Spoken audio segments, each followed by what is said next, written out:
Racing isn't easy, but experiencing it is. iRacing puts you in the driver's seat with the industry's leading sim racing game. Drive on laser scan replicas of the greatest racing circuits from around the world. Go head-to-head against other drivers chosen by skill-based matchmaking to ensure competitive racing at every level. Compete across all your favorite series. In officially licensed cars, engineered to deliver the most accurate driving experience possible.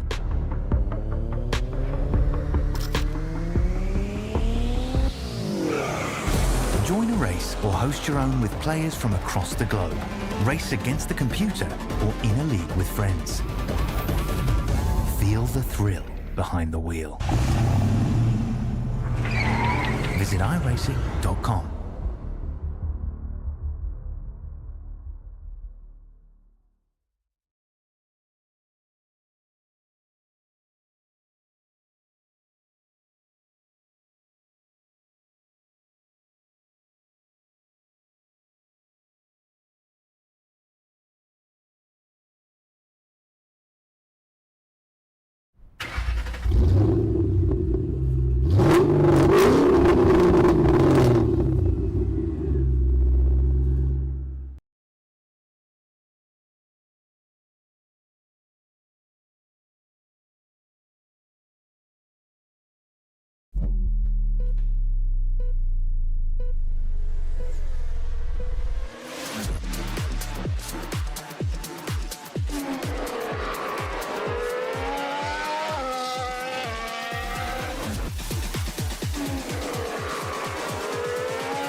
Pressure's built and 9 weeks of racing have brought us to this point, ladies and gentlemen. Season 26 has got one round to go. As we head into tonight's finale round, we welcome you in for the Racekraft Simulations V8 Veterans action for Split 2 here this evening for the finale round of Season 26 of the Vets, as we come out to the wondrous Montreal, Quebec, Canada for Circuit Gilles Villeneuve, as we'll go racing around this man-made Grand Prix circuit with a lot of elements about it that are similar to street circuits out there across the world. It's a bundle of challenges with the concrete barriers surrounding this short, sharp circuit.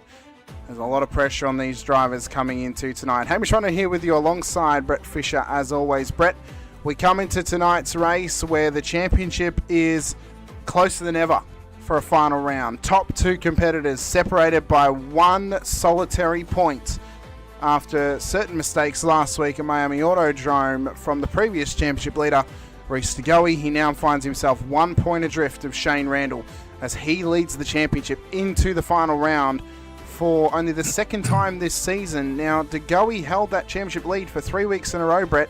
He's given it up before the final round of the season. Can he clinch it back tonight and take home the Split 2 championship for the first time in his Vets career and for the second time in SLS Racing's career for their second Split 2 championship in 2 years? Well, good evening, Hamish, and welcome, punters, to the broadcast tonight. Great to have you all here. What a fantastic night we're in for here. The pressure is on. The pressure has been on all season, and it's finally coming to a head. The pressure cooker is just screaming the needles in the red. What is going to happen tonight? Let's find out. There's two main contenders we've been talking about, but there's some other ones that are just hanging around the background. You never know how they're going to. What's going to happen tonight? Kokoschky, Kiddis, who else was there? There was Hedesheed.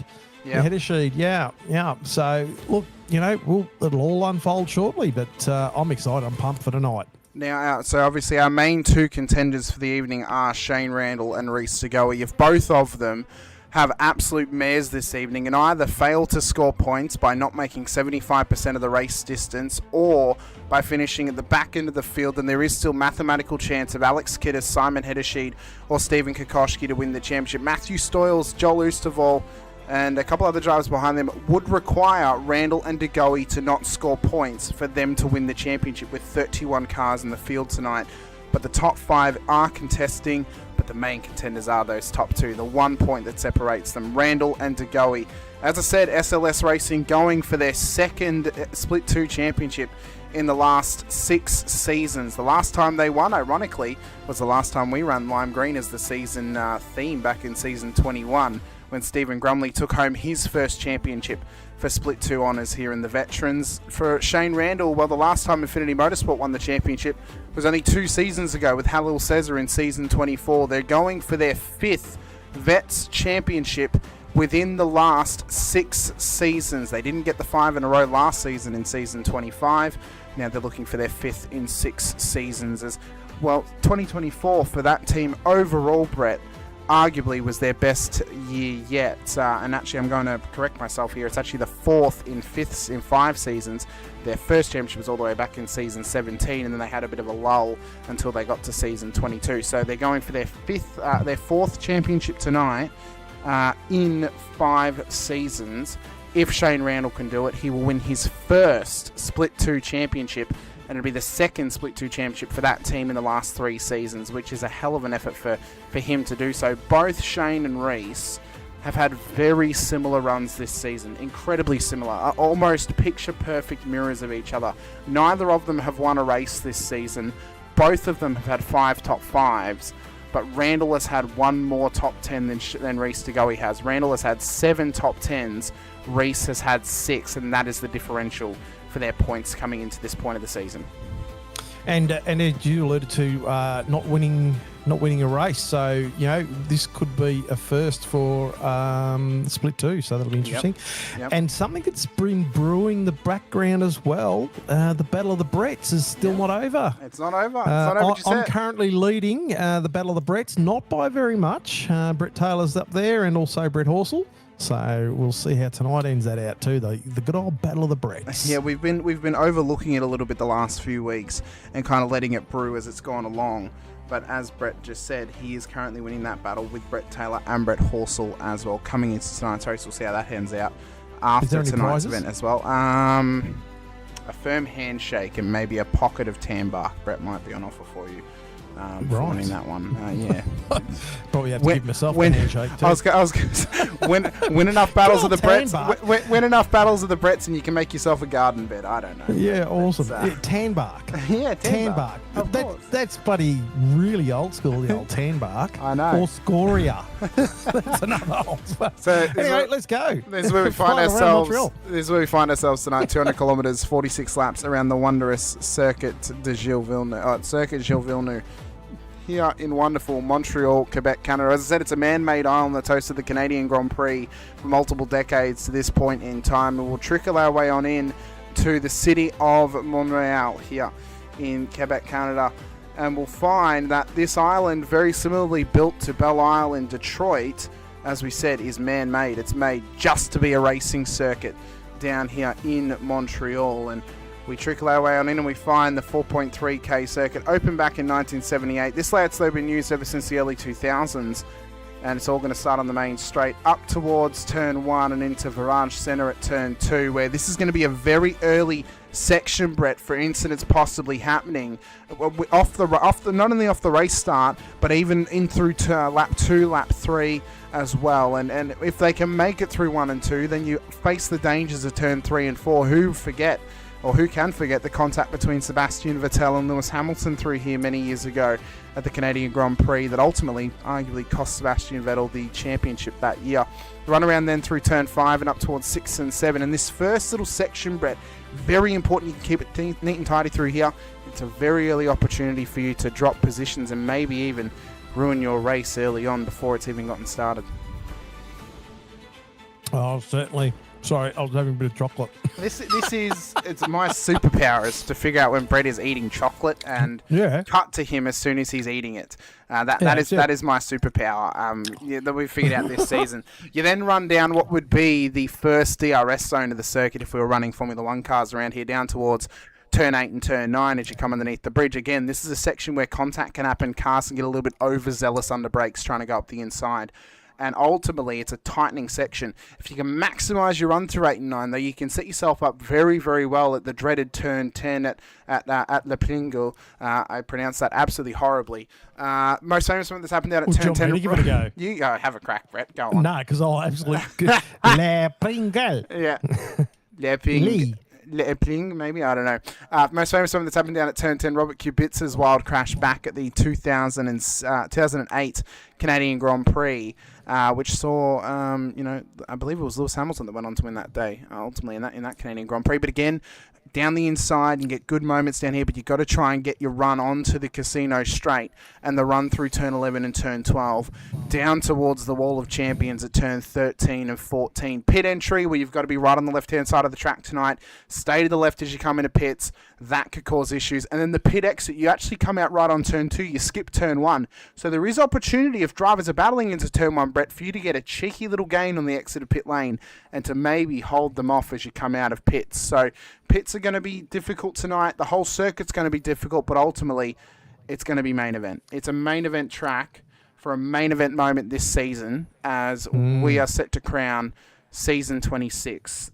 Season 26's Split 2 champion. And it must be said, for all drivers who've got themselves in the top 5 this season, but again, to those top 2, what an incredible season they have run. Unbelievable season for East to go and for Shane Randall as well. It's been an absolute pleasure to call the action this season for those guys. And it all comes down to tonight. I hope everyone out there's got themselves settled all in. Get yourself a beverage or whatever you like. Sit back, relax, enjoy the cool, casual, slow pace of this race. It's nothing going to be like that at all. No, it's going to be all fired up. We're going to get it, are we going to see some interactions in the first couple of corners? It's going to be fairly tight through there. Is everyone going to play nice for the first half of the race? Half of the lap, first half lap. There's a couple of little tricky sections. As you see, Reece coming up to one of them now. There's a little, and the slowdowns are very prevalent in some of these areas. So that's another thing that people are going to have to watch.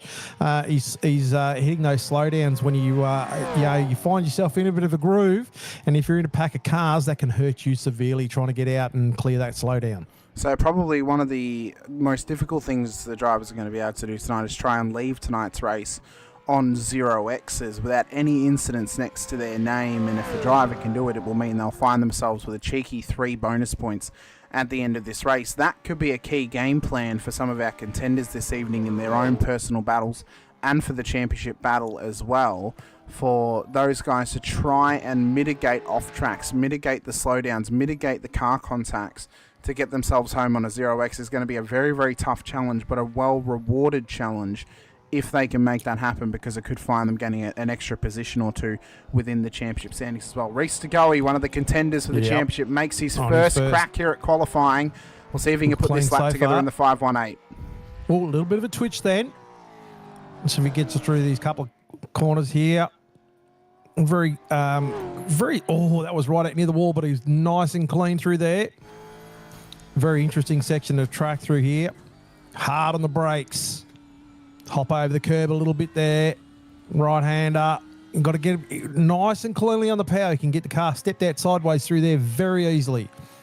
He does well to get the power down up towards turn 8 and 9.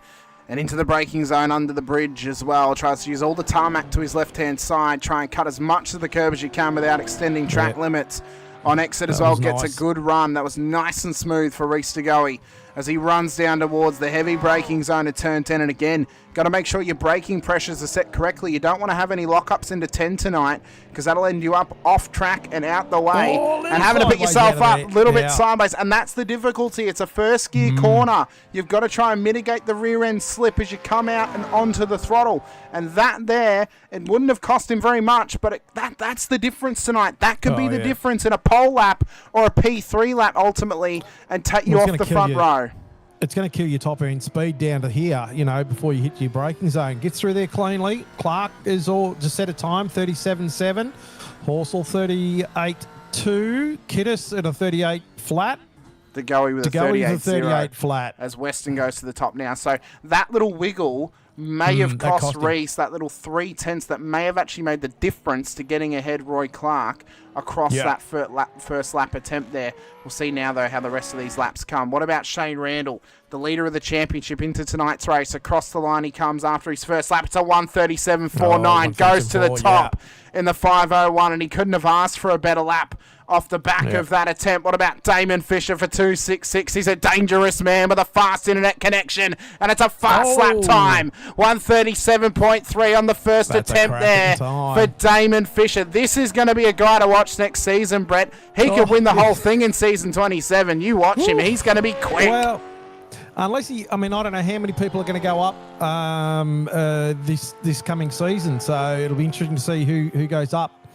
I don't know, depending on where he finishes, but he's the latter half on this season. He's on fire.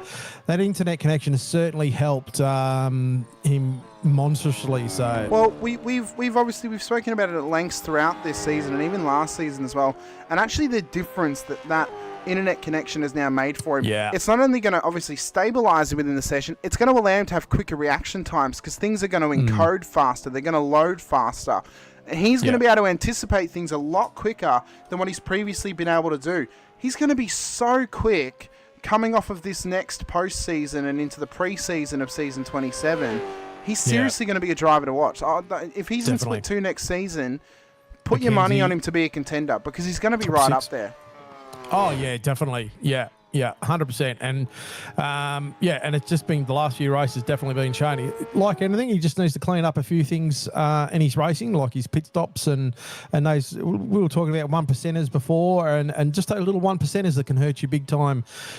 We saw Jones being hurt with some of those 1%ers. His pit stops maybe weren't quite as organised as he liked, and things like that. And if he gets a few of those things right, he will be having a very good crack. On board with, not on board, but we're looking at Kokoschki at the moment.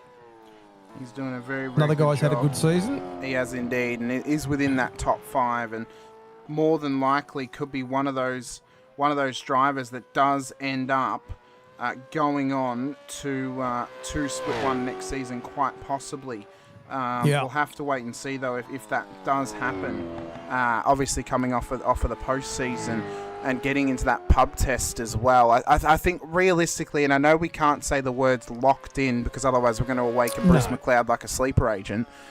Yeah. I think right now, though, we can confidently say that Reece DeGoey and Shane Randall are going to split one next season. I think so. I think we can confidently say that with 6 and 7 top 10s between them and 5 top 5s for both of them, based on their best 6 rounds.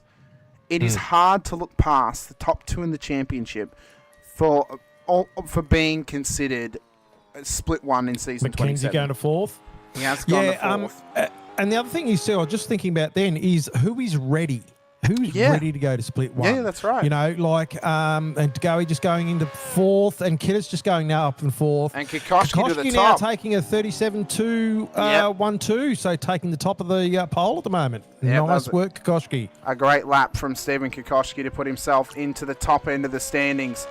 Does Damon Fisher or Shane Randall have anything left in their final attempts here in qualifying? Damon Fisher has just crossed the line. He has not gone any better.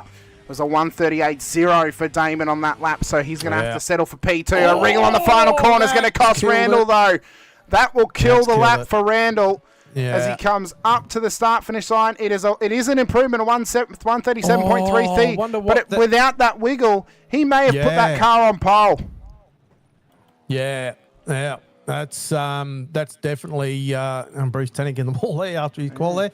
That would have been interesting to see where he finished. Header sheet now going up the back there. Gray will look like he ran a bit of grass there. Ironically, a man that said he wouldn't be a contender this season because he was going to miss too many races, he's missed one, and it was a droppable round. It was last week at Miami. And the most important race he had to not miss was tonight. You know, and again, he's going to be the first driver alongside Alex Kittis to take advantage of if those top 2 end up at the back end of town or they don't score any points. He's going to be the first one we look to possibly be this season's champion out of absolutely nowhere. Would be our first look. So that's going to be a fact tonight. Ultimately for Simon, he just needs to try and keep his race clean and hope that Lady Luck is on his side. And then we'll see if he is the champion at the end of the night. But again, I think ultimately he could be for fully him, flawed. Well, that's right. For him, Kittis, and for Kokoschky, they do need a Montreal miracle tonight to win the championship. Qualifying finishes here. Kokoschky on top, Damon Fisher second, Randall third, Mr. Burns on 4th, and Kittis, we've still got a couple might be just trying to finish off there.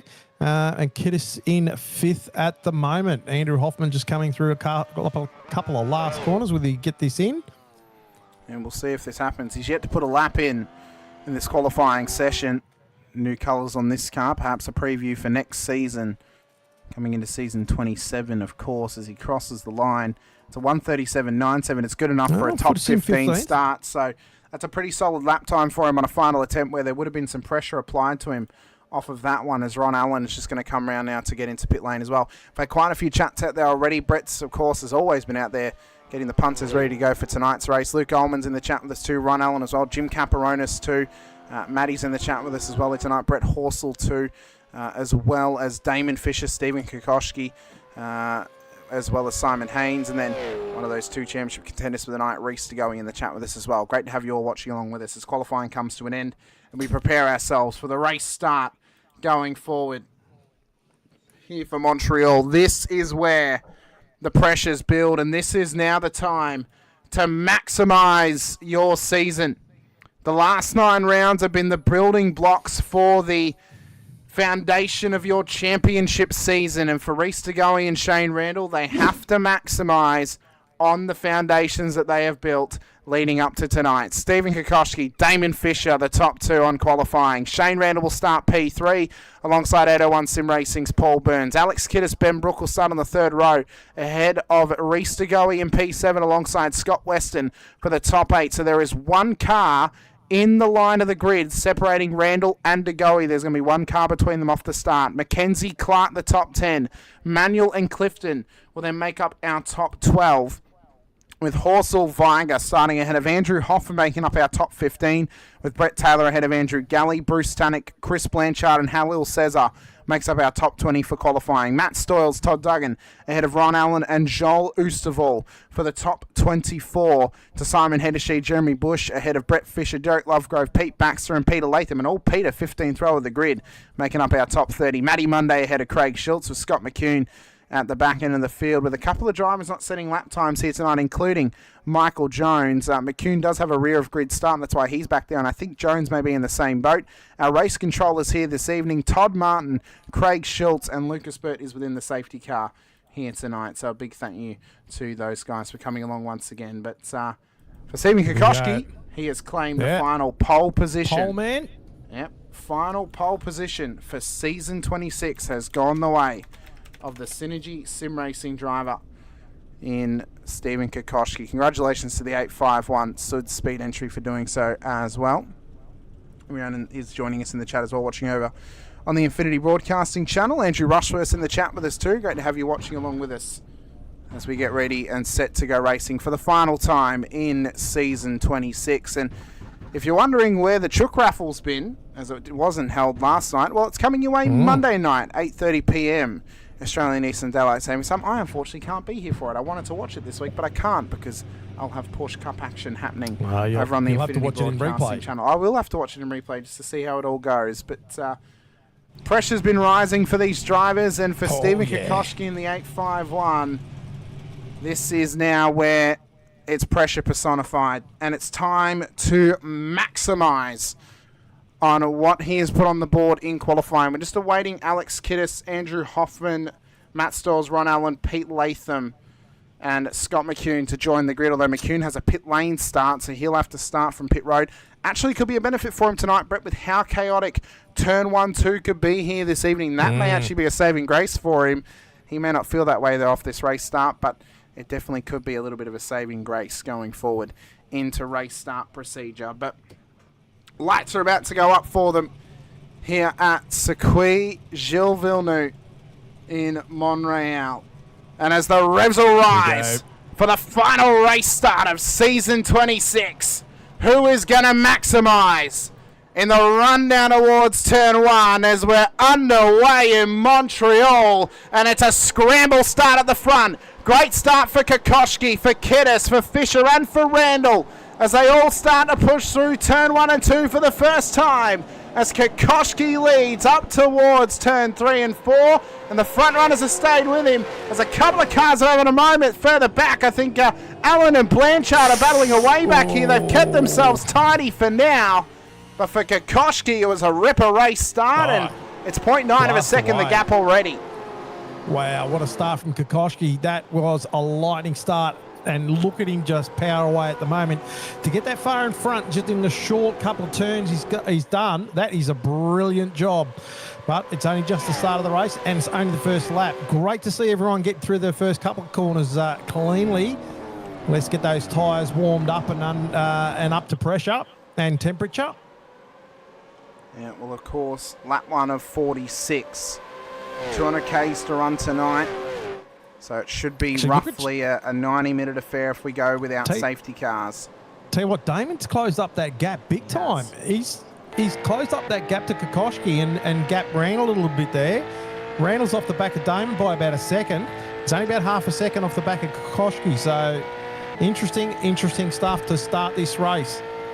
Now, Damon, there's a couple of people who aren't going to be really worried about the championship, and that'd be one of them, Damon. He's not going to be too fussed about what's going on in the championship. He just wants to plug away and have a great race. Well, there are a couple of drivers within the top 10 right now who DeGoey in the background there, just a little bit sideways, sorry. Yeah, he was. Damon having a crack at Kokoschki. He is having a crack at Kokoschki, so he's starting to put the pressure on now onto the race leader. There are a couple of drivers tonight who want to try and maximise their performances to maybe better suit themselves in the championship standings.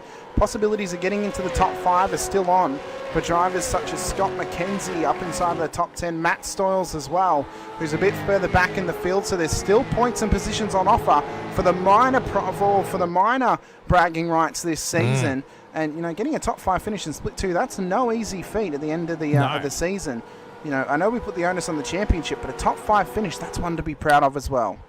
Ben Brook and Roy Clark just trading places there. Joe Osterwald and Rick Viger trading places there as well. And Clark and Brook just having a back and forth there as well.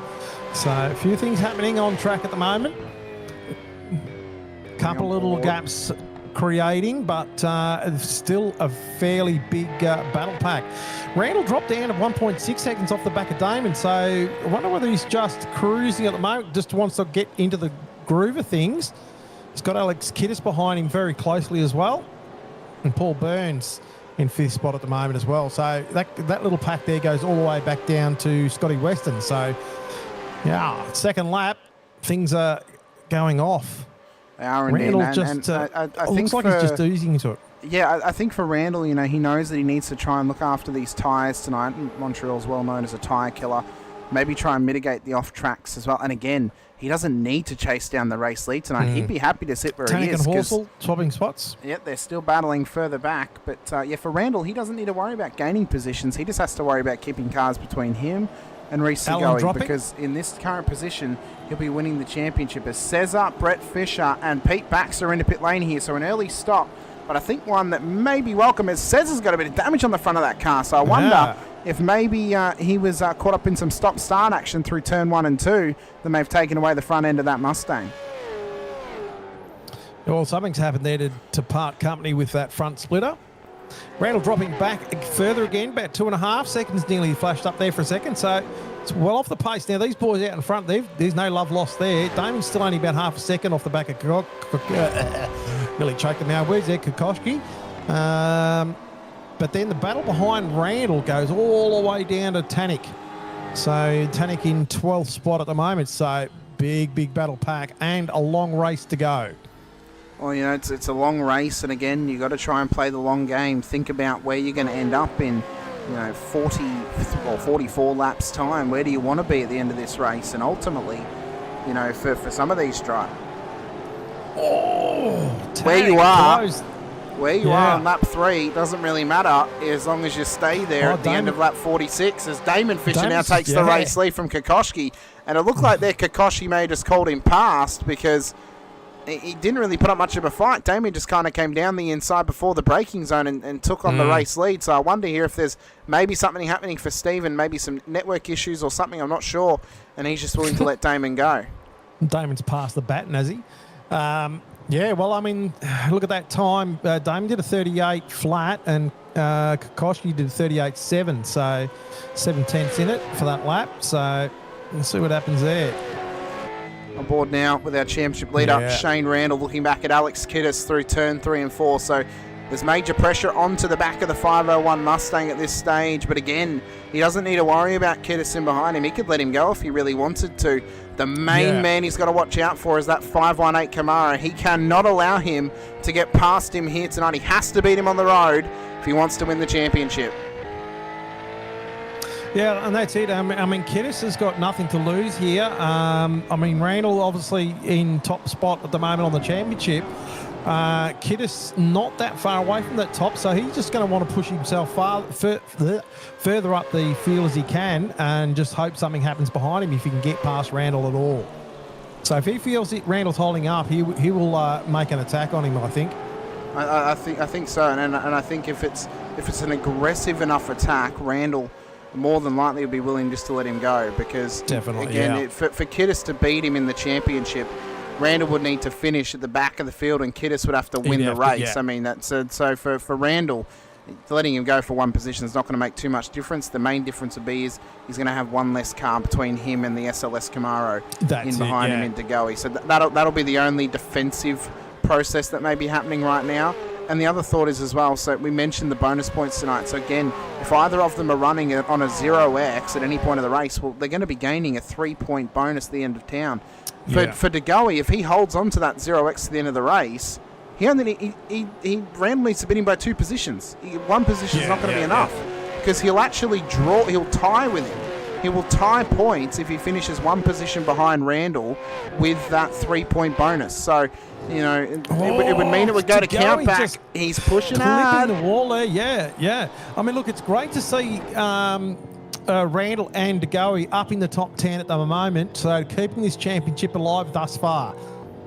It is indeed. So for Degoe, he's got to try and pull every little trick out of the hat that he can here tonight and plan his way through this race. Take it as it comes and just see where you can end up at the checkered flag at the end of it all. Scott McKenzie, well, has been very impressive this season. Race winner back at Sebring, running within the top 6 here tonight. If he could get this car up on the podium and things go wrong for other cars around him tonight, he could find himself in that top 5 of the championship. after tonight's race, Brett. So there's a lot on offer for Mackenzie tonight to do well once again here. And look at Kiddes. He was he's having a crack. He looks like Kiddes he wants was it. right on the back of Randall then coming through the hairpin. So he's not holding back on those lime green wheels. And just how bumpy it is down this straight as well. The amount of wheel movement down the straight. Oh, a little bit of a slide there for Randall past the wall of champions. We'll see if it claims anyone here tonight, Brett.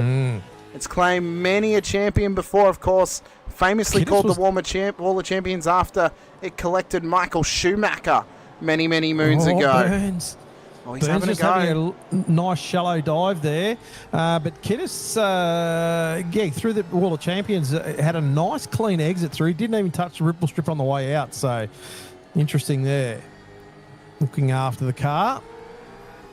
Now, Kokoschke has fallen off the back of Damon by about 4 seconds. He has. So, Fisher's been able to push on. I think for Kokoschke, I think there's something serious happening right here. And he did mention some net issues in the chat with us. So this may be what's affecting him. It's dragged him back into the clutches of the 501 Mustang of Shane Randall back in P3. And it's allowed Fisher to have that 4.5 second gap ahead. Again, though, the more time, Kiddes wanted it. He wanted a crack at Randall, but he couldn't quite get there. He had a slowdown. That would answer it. Kokoschke had a slowdown. Right. So there you go. the more time now that Fisher can build, the better it's actually going to be for his fuel strategy tonight. If he can gain, Brett, a 10-second gap, he can take, relatively speaking, 23 litres for free on his next stop without being surpassed in the stoppage time. So he could take an extra 23 litres over a split stop. Split stop tonight, roughly 62 litres. Extra 23, you do the maths, it works out about 85 litres he could take for free if other cars are taking a split stop strategy here this evening. Yeah, I can't do the maths, Kiddes just tapping the wall on the exit of the Wall of Champions. Roy Clark in pit lane. Saw him battling earlier on with a couple of drivers out there, and he's now dropped out of this battle with Mick Clifton and Bruce Tannock, who's just ahead as well. Ben Brook, great qualifying tonight. He was up in P6. He's down 3 at this stage, though, but sitting nicely amongst top 10. It's been great to see the improvement of Ben Brook this season. For me, Brett, he's actually been one of the breakout stars this season, has Ben Brook, alongside Scott McKenzie. And of course, well, Michael Jones was our breakout last season. For Ben Brook and for Scott McKenzie, both these guys have really impressed me this season. I think both of them have got some great growth to come going into season 27, wherever it is they're racing, whether it's in Split 2 or in Split 1, depending where McKenzie ends up in the championship. Yeah, it's going to be great to see how what the field for next season is going to be like, and where we're going to see our stars shine and people move up and get further into this Split 2. It's going to be exciting to see. So Randall just about 1.3 seconds off the back of Kokoschke. Now, so Kokoschke's got himself gathered up again, but I'll tell you what, Burns and Kiddes and Randall here. Randall's just got a slight bit of gap on Kiddes at the moment, about a half a second. Burns closed up, but just didn't get the drive out of the corner there. I just wonder what's going through the minds of Randall and DeGoey at the moment. You know, like you can see, DeGoey just looks like he's cruising around no man's land there a little bit, probably just protecting himself a little bit, I think. But Randall's got these two guys on his ginger as we see Kokoschke in pit lane. Yeah, so Stephen Kokoschke comes in. So that now brings Randall out into P2 on the road. So he leads this little battle pack here for P2 now at this stage. See what sort of strategy that Kokoschke pulls tonight. There's a couple of different routes drivers can go. We mentioned 62 litres is the split stop here this evening. You can go plus or minus 5 on that. So you go down to 57 litres or up to 67. Or you can go the extreme route and go plus or minus 15. You can go down to 47 and 77 if you really wanted to push it that hard. Reese, as I said in the chat, and what I think he's doing, he's biding his time. He knows that we're very early on in this race. He doesn't need to push on at this point in time. He's just sitting back there nice and comfortable. Yeah, and that's what it looks like to me, that Reese is just, he's chilling. You know, like he's got a nice little break gap from Scotty Weston. He's got a bit of a gap in front of him, so he's like taking the pressure. I mean, he's controlling the narrative at this point. He's taking the pressure off himself. He's just sort of going to wind these laps away. But if you look at Randall, and especially Kiddes now closing and actually got past Randall, and overshot. So that's going to cause a little bit of kerfuffle there. So what I was going to say is that, you know, with now and also Mackenzie being brought into this battle as well, this is going to put, I mean, Randall is under the most pressure at the moment. He's got guys fighting behind him. And, you know, like someone just needs to take a big dive and things could go astray very quickly. So it looks like Kiddis might be coming into pit lane now. He is indeed. That is going to release a couple of cars to keep going here. But I would say then for Randall, though, he's almost dictating this little battle pack, though, because he can dictate where they attack him or where he defends and maybe even dictate some of their strategies as well, because if he does start to hold them up... Yeah. So Kiddis, Brooke, Hoffman, and Taylor all in. For Randall, he's almost dictating this battle now, because they're going to have to make a choice. Do they want to sit behind him, or do they want to keep going? As Burns and Mackenzie are going at it here, and Burns has got to slow down. That's allowed. Oh my God! And around the outside. That was a bit... Oh, now he's on the inside of turn 6. Can he get this done? He has. But that's allowed Mackenzie to go. And Scott Weston past Paul Burns. Yeah, I understand that Randall was controlling the narrative a bit there himself, but not 100% with when he had Kiddis and Mackenzie and who else was it? Burns. You know, someone could take a big lunge. They were close enough to take a lunge, and if they just mistimed that, I mean, you've seen Kiddis. We didn't see it on screen, but Kiddis looked like he took a big lunge there and actually got past Randall for a short amount of time. You know, he only just needs to miss that pass, as we see Weston getting passed by Burns out of the hairpin there. So now the casino straight now we come, and for Mackenzie, there's a bit of gap that's just started to build here. 3 seconds just about up to P2 into Shane Randall, and then it's a further 5.5 seconds to the race leader. DeGoey coming into pit lane, nearly collects him. What's going on there? Wow, that could God. have been the end of his championship run right there. Wonder what happened there. I mean, you carry probably a bit more speed because of that straight line pit, but wow, that was huge. That could have been absolutely catastrophic for Reece there. It could have been, and luckily it wasn't. And that then, you know, it comes down to, you know, if a driver finds themselves in that position, Brett, you know, throughout this race, and you're behind a driver as you're trying to battle for position, but you want to come in pit lane, and pit lane's right on the braking zone, maybe the smarter choice is you just lift off just a little bit, or you take a less fast run out of the corner to give yourself some breathing room in case they are actually going to continue on for another lap. That way you're not going to pressurize yourself and put yourself in a position that you can maybe hit them on the exodus. Kiddis now going to be side by side with DeGoey here. Should have a good run though out of turn 2 on the warmer tyres. Then the 518 Camaro drag race gets ahead, and Kiddis stays ahead of Reece DeGoey after the pit stop period. And for Kiddis, actually, he had nearly 4 second slower pit stop than what DeGoey did. So he's actually had a good gain out of this thanks to that slowdown debacle with Paul Burns that actually held up Reece DeGoey. Yeah, Paul Burns just dropped a couple of spots there. So I wonder if he might have had another slowdown there. I just want to give a quick shout out to Michael Jones, up 22 spots at the moment. Great effort. On lap 10. So that was a pretty good effort. It's a great effort there from the man who started at the back end of the field here tonight. Randall is now into pit lane for his first scheduled stop of the race. There we see Mick Clifton in behind as well, following him, as has Paul Burns. So now we've got to focus on Kiddis and DeGoey to see where they end up in comparison to the 501, because this is the pack he was battling with prior to the pit stops.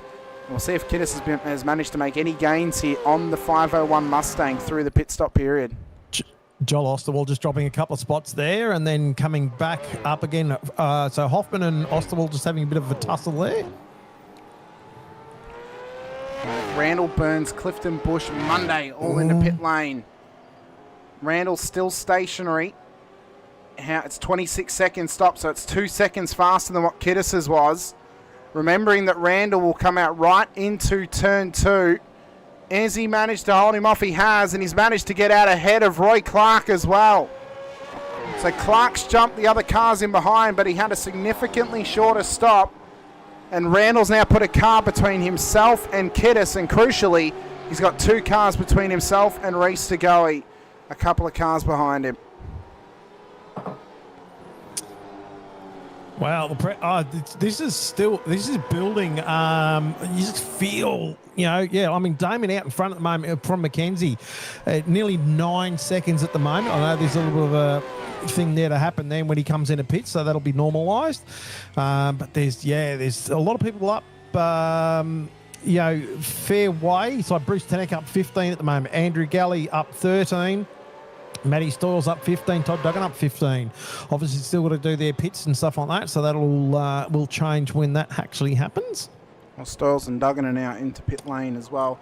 This is critical lap now. Lap 11 was the critical lap to get home on fuel, so those cars who've come in before then have hoped that if there is a safety car, they can do their final pit stop of the race and get home from this point onwards. So they're trying to mitigate anything that could possibly happen. Significantly short stop as well on the first run through for Stephen Kokoschke. 21.74 seconds was the stop for Stephen on that last run through. So that's found himself roughly around about 9 seconds ahead of Randall on the road now, when in that battle on the podium, leading forward to the next portion of this race. Stoyles and Duggan coming into pits now. So the longest pit stop so far has been Mick Clifton with a 32.14, and then further Phil Manuel with a 33.62. We'll see where the strategies come. Damon Fisher, our race leader, has got a 9-second gap over Scott McKenzie at this stage. Both of them need a pit stop though, but again, Brett, he's put himself in a position that Fisher could take a pit stop for free now, basically, as McCune's had a struggle out of pit lane in not running his regular livery here tonight, it seems. But as Fisher now comes into, although he would normally run the Camaro, so maybe he just doesn't have it on the Mustang. Fisher now into pit lane, so again, 9 or 10 seconds is the gap back to McKenzie. Relatively speaking for Fisher, he could probably take an extra 9 seconds of fuel now. This is going to offset him brilliantly into the next stint. Be interesting to see how long his pit takes. We'll keep my eyes on that. Well, if he's noticed what the gap is, he'll be taking roughly 30 seconds of fuel. That's what he'll be doing. And that would be the smart play for Fisher, because what that's going to do is he's going to come out around about Kokoschke, Randall area, right? But he's going to have a significant time advantage in the next stop. So no matter where he is on track, he's going to gain, say to Randall, 4 seconds of time if this is going to be a 30-second stop. 27, so it's growing. 28, 29, 30 seconds, 30.58, yeah. So he's now going to gain 4.5 seconds on the next stop onto Randall as he exits pit lane now. So, for Randall, with Fisher now coming out of pit lane, if he does actually get ahead of him, which he doesn't need to get ahead of him, he could let Fisher stay ahead. Well, he is actually going to battle him here. For Randall, though, he doesn't need to battle this. He doesn't need to battle Damon. He can let him go. It does not matter. But I think he may just be hoping that he can push on, build some gap, and maybe at a later point let Damon pass. Look, it puts another car between him and DeGoey at this stage. It does. And we know Damon's been fast, so, it just depends on whether Damon actually starts to pressure back of Randall once his tyres come up to pressure and temperature. And then he'll have to make that choice whether he needs to just let him go or keep that little gap between himself and DeGoey. So Randall looked like he almost ran a little bit wide there coming over that. Yeah. And I think, maybe the car's filling his mirrors. Could there be some pressure building on the Blackheart Designs Mustang as Mackenzie's in, Galley's in, Horsell in as well. So we suspect Vigo, Heddersheet, Jones, Blanchard will all follow them as well. As Roy Clark and Alex Kidderson make contact down at the hairpin. Oh. Major contact down there. And now that's going to be a couple of things happen there. The cars between Randall and DeGoey now is only one. Yep, that's right. So Randall's got to make a choice. He's got 3 seconds back to DeGoey. So DeGoey's not in tow range right now. He's got a choice. He's either going to try and hold Fisher behind him and hope that DeGoey doesn't catch up, or he's going to let Damon pass, tuck him behind him and let him drag him ahead. If it were me, I would let Damon pass. At this point, though, it's up to Shane. It's his championship season. It's up to him to decide what he wants to do.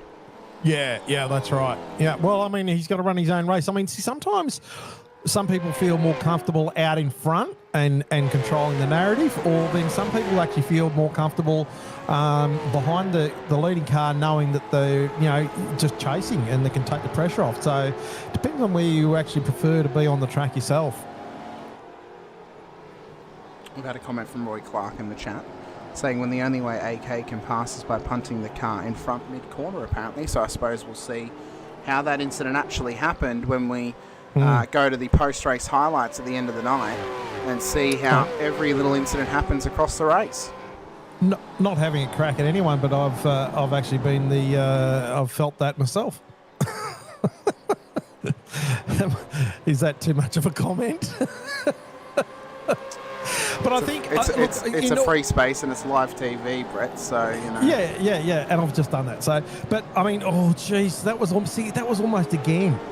But what I would like to say is, look, Alex Kiddis can run fast. He's a fast driver, but unfortunately, I think he just needs to clean up a couple of things, to be quite honest. So ultimately, as someone who doesn't race with him on track, Brett, from what I see from Alex, right, Alex has fantastic speed on the road. And he's had some great, nice, clean races this season. I think ultimately, though, the screws that need to be tightened is still the racecraft. That is the one thing that is holding him back right now. 100%. And I think when he learns that and he tightens the screws on it and he cleans it up a little bit, and again, it doesn't necessarily mean that you're punting people left, right, and centre when I say that. It can even be changing how you approach racing and changing where you position your car on track each week can change how you view the race. Roy Clark out sideways there. The one thing I'd like to say is that I think it's the fact is that Kiddis actually has pace, and he probably just hasn't adjusted when he's behind certain people. He's not adjusting his driving. We've got Todd Duggan around in the fence there. Kiddis is not adjusting his driving to other people's racing and other people's driving style. Someone might brake a little bit earlier. So Kiddis is expecting to sort of drive harder into the corner where he needs to come off that a little bit earlier.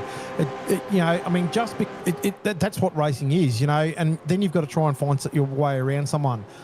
Just maybe he's just getting caught out, and I'm not making excuses, but maybe he's just getting caught out, not breaking his normal braking points, as I say. Yeah, I think that we often talk about the importance of actually getting race practice in, but also actually practicing around a pack of cars as well. I think that's very important in how you actually approach your racing too, is learning and practicing battling with people. Even if it's your own on Randall at the moment too. Sorry to right cut on off him. there. No, that's okay. He's right on him at this stage. He's been on him now for the last few laps. So Damon is continuing now to pressure Shane Randall here for P2. And again, at this point, Shane's going to make a choice. He's got to choose. Does he let him go or does he defend him? He's got a 2.7 second gap back to the Goey. So if he does it at the right time, he could let him go and not give up too much time. And again, just follow Damon. Because Damon's got great pace tonight. I think he could hang with him. Well, I think the thing is too, if Damon's got pace, Damon's not in the championship at the moment. I mean, he's in the championship, but he's not really a contender for the championship. But so he's got nothing to lose. Now, Randall, if he finds that pressure just a little bit too much, I'd let him go and follow him. Just let Damon go through and just chase him, knowing the fact that Damon's got pace. He doesn't need to battle him, ultimately. He doesn't need to battle Damon. Now, knowing that Reese made contact as he came into pit lane with Mackenzie, that tells me that he's probably got a 2X on his name now, or a 1X. So that means he's no longer running a 0X race. Randall just locked the brakes there. He did. Yeah, he Randall's did. locked the brakes there, and Damon sort of tried to go the inside, but then backed out of it there too. So Randall's lucky Damon didn't shove it up the inside then. And this is what I mean, if Randall starts to feel the pressure and making a few mistakes here and there, he might be better to just let Damon go and take that pressure off himself, because he's still got that gap to go at the moment. How good is this though? Second and fourth, the championship contenders, the main contenders are at the moment. Lap 17 to 46 at the moment. Here at, I'm not even going to try and pronounce the name of the track. Circuit Gilles Villeneuve. Yeah, I know. I'm surprised I get Kokoschki right. You know what? You've done well to do so, Brett. I know. Joe Lucival now into pit lane for his final stop of the season, it seems. So he's now coming to pit road for his final scheduled stop. Kiddis continues to battle away here with Ben Brook, Brett Taylor, Paul Burns. So Brett Taylor tonight could gain some good points on you, Brett, in the Battle of the Bretts this season. You've got some work to do to make up some spots here. Brett Horsall as well, they're both ahead of you. And it's radio silence from Brett Fisher. Oh, yeah, sorry. I wasn't eating that time. I was actually just reading the comments. Ah, I see. I was saying that both Brett Taylor and Brett Horsall are making some good points gains on you at this stage of the evening. But you've got some work to do here to try and fight your way forward to hold on to that Battle of the Bretts championship that you won last season. Yeah, well, that's right. I'm just, look, at the moment, I qualified poorly. I was faster than that, and unfortunately didn't qualify nowhere near as where I thought I might have, and just trying to push my through. I was happy if I can get into the top 15 tonight, I'll be absolutely wrapped. There's been some great gains thus far as well, Brett, off of the pit stops now having occurred. So DeGoey's up 3, Weston up 3, Clark up 4, Taylor up 7 into the top 10, Stoyles up 9, Cesar up 4 into P16 at this stage. That earlier pit stops helped him. Fisher, Brett, you're up 6, Monday up 8, McCune up 7, Jones up 8 as well. Oostervall, we're not sure where his actual gain is because he has now taken his second stop. We'll have to wait and see to see where he does actually end up, as Fisher continues now to pressurise the back of Shane Randall's car. And again, DeGoey will be loving this right now, although he's lost about a second across the last lap. So for Randall, at this point now, with that gap now, you just let Damon go and you guys push ahead. I think that's got to be the play. Yeah, exactly. Yeah, keep going. And I just think, it's interesting. Look, this is the way it's going to fold out at the moment. Let's see whether Damon looks like he's in attack mode still there. The attitude on that car, the car's looking very, very stable. So he's driving that thing really confidently. Comes out of there and he's actually closing the gap down to 1.3. Has a look on the outside. Does he cut across back on the inside? Front rotor's glowing big time there. Damon got a really quick midsection of that corner there. And he's got a good run as well. Will he go for it at the Wall of Champions? Well, it looks like the championship leader's going to try and cover the inside down towards the final chicane. Is he going to force Fisher to the outside? Fisher has to back out of it. And Randall continues to defend this position. And again, the question beckons, why? Yeah, why defend it? You don't need to. I think if he's starting to defend his position on track at the moment, that's time I think you just got to let him go. Because, too many things can come unstuck, just in case, you get squeezed into a corner two side by side where they don't go, there's contact and someone goes spinning off. That's the end of your championship. So, I'm not in that seat, so I don't know. And races are going to race, so, and they don't want to be passed by anybody. Yeah. Well, I think as well that, maybe we need to... Well, think about it this way, right? Maybe there's one little semblance of hope here for Randall that he's hoping for. And what he's hoping for is maybe for Stephen Kokoschke to get to lap 26, come in and pit. Randall will take the race lead and he'd get an extra point for leading a lap. Is that maybe what he's aiming for? But the problem is he's got to survive, 7 laps ahead of Fisher, who is all over him like a blanket, with DeGoey beginning to chase them down. Well, and that's what I'm getting at. Is what's the lesser of two evils? See it again. Shane's defending hard there. Damon's run fairly wide. Oh, geez, what happened on the exit there? Did he get hooked up on the turn? I think he might have. At this point, he's just getting a little bit, coming a little bit unstuck, and I just sort of think, is it worth copping that pressure? See, here again, he's just got the nose out in front, but is it worth having that fight? Where, now DeGoey's now closing up that gap under a second now. So they're losing time. So this has brought DeGoey back into the fight. It has. It's starting to drag him back into it now. So he's now within a second, and he's within drafting range as well. So, and again, as we said, ultimately doesn't need to battle Damon, but he wants to battle him at this point in time. So, I think it's now too late. It is. Now It's too Randall late. Now he has fight. to battle him. He has to try He and has build the to gap. fight. He has to Yeah, hope exactly. that Reece maybe decides to try and attack Damon to hold him up, and Yeah. then he starts to build more gap and just buries them both further behind him. Yeah. But I think at this point, Reece is just going to go. He's probably going to try and get close as he can, but I don't know whether Reece is going to actually attack Damon all that much, because he's going to try and protect his championship as much as possible there too. I mean, I can only surmise what's going through these guys' minds at this point, but same again, Damon's got nothing to lose. So, you know, if I was to go, I'd probably sit where he is now, stay in contact and just keep an eye on what's going up in front. Well, that's right, and you know See, Randall defending good again. thing. The person that this is actually starting to benefit now is Stephen Kokoschki. You Yeah. mentioned in the chat earlier on, he needs 17 seconds back to Damon Fisher to maintain the race lead after the pit stops.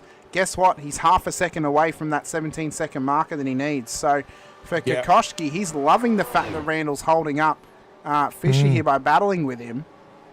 And what this is allowing is it's dragging Degoe into it. And if this turns into a triple threat, it's got to hold them up even more. And Kokoschki could run away with things tonight and get his second win of the season, becoming only the second driver this season to get 2 wins, the other of which was Chad Viger earlier on in the championship running. So for Randall, he's got to try and survive this battle as best he can. And again, mitigate mistakes. You know, contact could happen. You could end up off the road and all of a sudden championship's kaput. So, you know, that's another thought happens process. so easy, doesn't it? It does. Absolutely easy, yeah. Manuel in pits at the moment. Roy Clark with I a was jab gonna at Reece Degoe in the chat there, saying I thought Degoe was driving smart at this point. But although there might actually be a commentary on actually how Reece is actually driving this stage, because I do think, he's driving very smart. He doesn't need to push at this point in time. He just needs to hang on to Shane. If he can hang on to him and latch onto him, he's going to put him and set himself up for a really, really good opportunity at the end of the race to get past him. Ultimately, though, for Reece, he needs a driver between him and Shane to win the championship, because if he draws, Shane will win on countback because he's had more top 10s than what Reece has. So that's the main issue. Bit of a lock-up. That's going to let Damon through. So Damon will look to come down on the inside. You have to wonder if Reece Degoe is going to hook up behind Damon here to get the position for free, because you wouldn't want to be hanging behind the 501 if he's caught on the outside line down here at turn 13. Looks like Degoe's almost up beside Randall at the moment, and he is. This is going to be interesting. Oh, now he goes on the inside of Damon. Jeez, that was close. Randall and Degoe side by side coming through the corner of champions, whatever the hell that thing is. Wall of champions. Now Degoe just out in front at the moment. Randall just trying to hold on to that spot right on the back left-hand bumper. He's pushing it right in there. This is make or break stuff at the moment. Damon's got clear. Randall just taps the back of Degoe. So just trying to let him know he's still there and pushing on. And right now, if they finished how they are, it'll be tied on points going to the end of the race.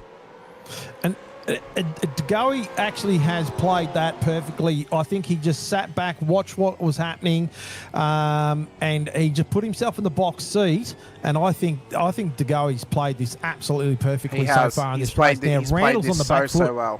He's played this so well to this point in time, and he's picking up the little 1%ers that Shane's dropped over that last part of the stint. So now Shane's going to try and rebuild, regroup, and come back at him again across the final stint of this race. They're not too far away from their final pit stop of the season, and Shane's now got to start doing the maths in his head of how he needs to try and attack this. He's maybe going to go for the lunge at turn 10. He wasn't quite close enough to get alongside. And now it's to try and maximise the exit once again. So yeah, push on and see what happens. But right now, as it stands, Brett, they're tied on points, and Shane would win on count back due to the fact. We may need to actually ask Bruce this of how they actually determine the count back system. For my mind, it would go to who's got more of the notable stats on SimRace Hub. So if one of them has a win, they would then get the over. So if they have more top 5s, if they have more top 10s, if it's going that way, right now, it was real wide. If it's going that way, it would be Shane would be the champion on countback by having one more top 10 than what Reece has at this stage. Has Randall got a little bit of damage on his the right-hand side wonder of if he that car does. as well? He might do. Just looked a little bit out of shape there. But see, I mean, Goey's still, I think, in the box seat. The pressure's off at the moment. He's in front of Randall. You know he's got the pace. Now, Randall is he is the one under the pump. He is the one under the fire here. And I think Randall really missed his opportunity to stay out in front. He should have let Damon go. I mean, it's easy enough for me to sit here and say that, but I just think that was a missed opportunity. He should have let Damon go, let him run and follow him, and just hopefully that gap improved. But now he's got the pressure of actually DeGoey actually pulling away at the moment. He's about a second in front of Randall. So this is, and in Scotty Weston in the back of Randall. So same, Scotty Weston's not going to be shy of actually having a crack at Randall. And Scotty's doing a fantastic job here tonight as well. So we await Stephen Kokoschke to come into pit lane. He should be one of our first stoppers of the second stop period, based on that 21.74 fuel cell or fuel fill that he has on board that car. So he's not going to be able to go nearly as long as these guys. Fisher, in fact, is going to be able to go the longest at a 30.5 second pit stop, then we would suspect DeGoey would be, Weston would be the next to come in, so would Clark, then it would be DeGoey, then Randall could go the next longest. But there's about 1.5 seconds between Randall and Hoffman DeGoey. and Viger having a battle down further, Oh, they are. They're having a big battle further down here. That was side by as side there Hoffy's for a in second. amongst this tight pack with Gilles and Tannick, and then Viger at the front of it. Let's keep an eye on this battle actually across this lap, because this looks to be a tasty little four-way pack. Oh, and these guys Hoffy are doing well together. There. He did big lock up. He tries to go up the inside of Viger. Inside. Oh, Tannick having a look on Andrew Galley there as well. he's having a big look. And they filter back in again. Viger tucks in behind Hoffman now for turn 3 and 4. Galley looks to be on the move. Watch for Brett Fisher in the background. He's starting to lurk. Is Brett? Oh, go me. There it is. I need a sound clip that, Brett. I love hearing you say Andrew go on the me. inside here. Oh, inside of 6. Bruce Outside of 7. Oh, there's contact. Oh, Galley's been pushed out there. Was there netcode contact or what? It looked very violent the way it reacted. Yeah. And that's allowed Tannick just to push on through. He did have overlap though, so I don't suspect there'd be a penalty coming. So even if there was netcode or not, a bit hard to really say that he would be at fault there. He had plenty of overlap coming into turn 7.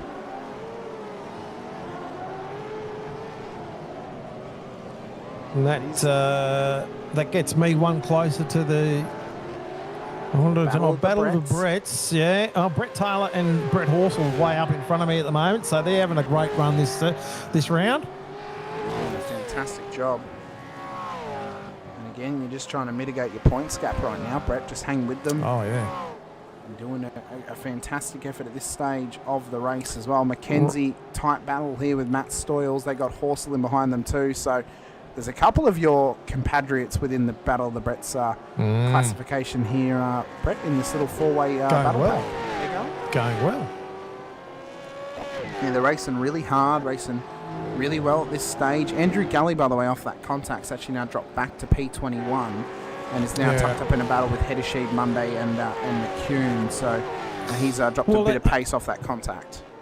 I was just going to say, Hedesheed really hasn't, he hasn't set the world on fire tonight, to sort of like come up to this end of the championship. So unfortunately for him, he's at this stage of the race, he's not really in any contention there. And so Kokoschke having a crack, so he's still out in front. In 19 seconds, he's in pit lane now.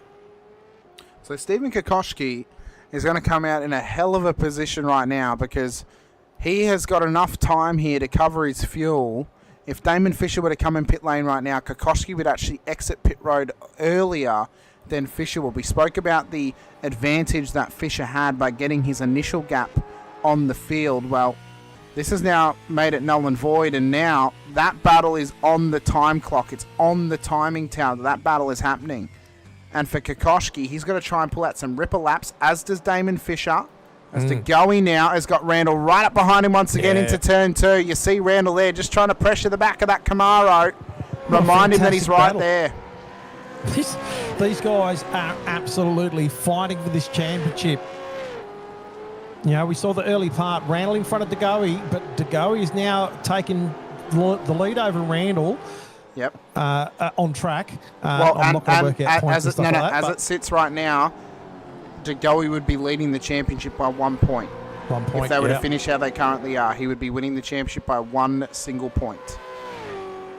So it's, you know, neither of them have won a race all season. They've got Damon Fisher to contest with if they want to win their first race of the season ahead of them. And he's driving well. He's driving very well. He looks his best he's been all season. These last few rounds, Damon Fisher has been the class of the field in terms of pure pace and racing ability. Big lock brakes. He wanted the move there. DeGoey squeezed just slightly.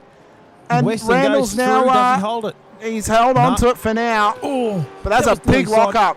That was a massive lock up. That was nearly side contact with Scotty Weston on the way out there too. So that could have been catastrophic. Jeez, it could have been. There's some moments throughout this race that are really edgy.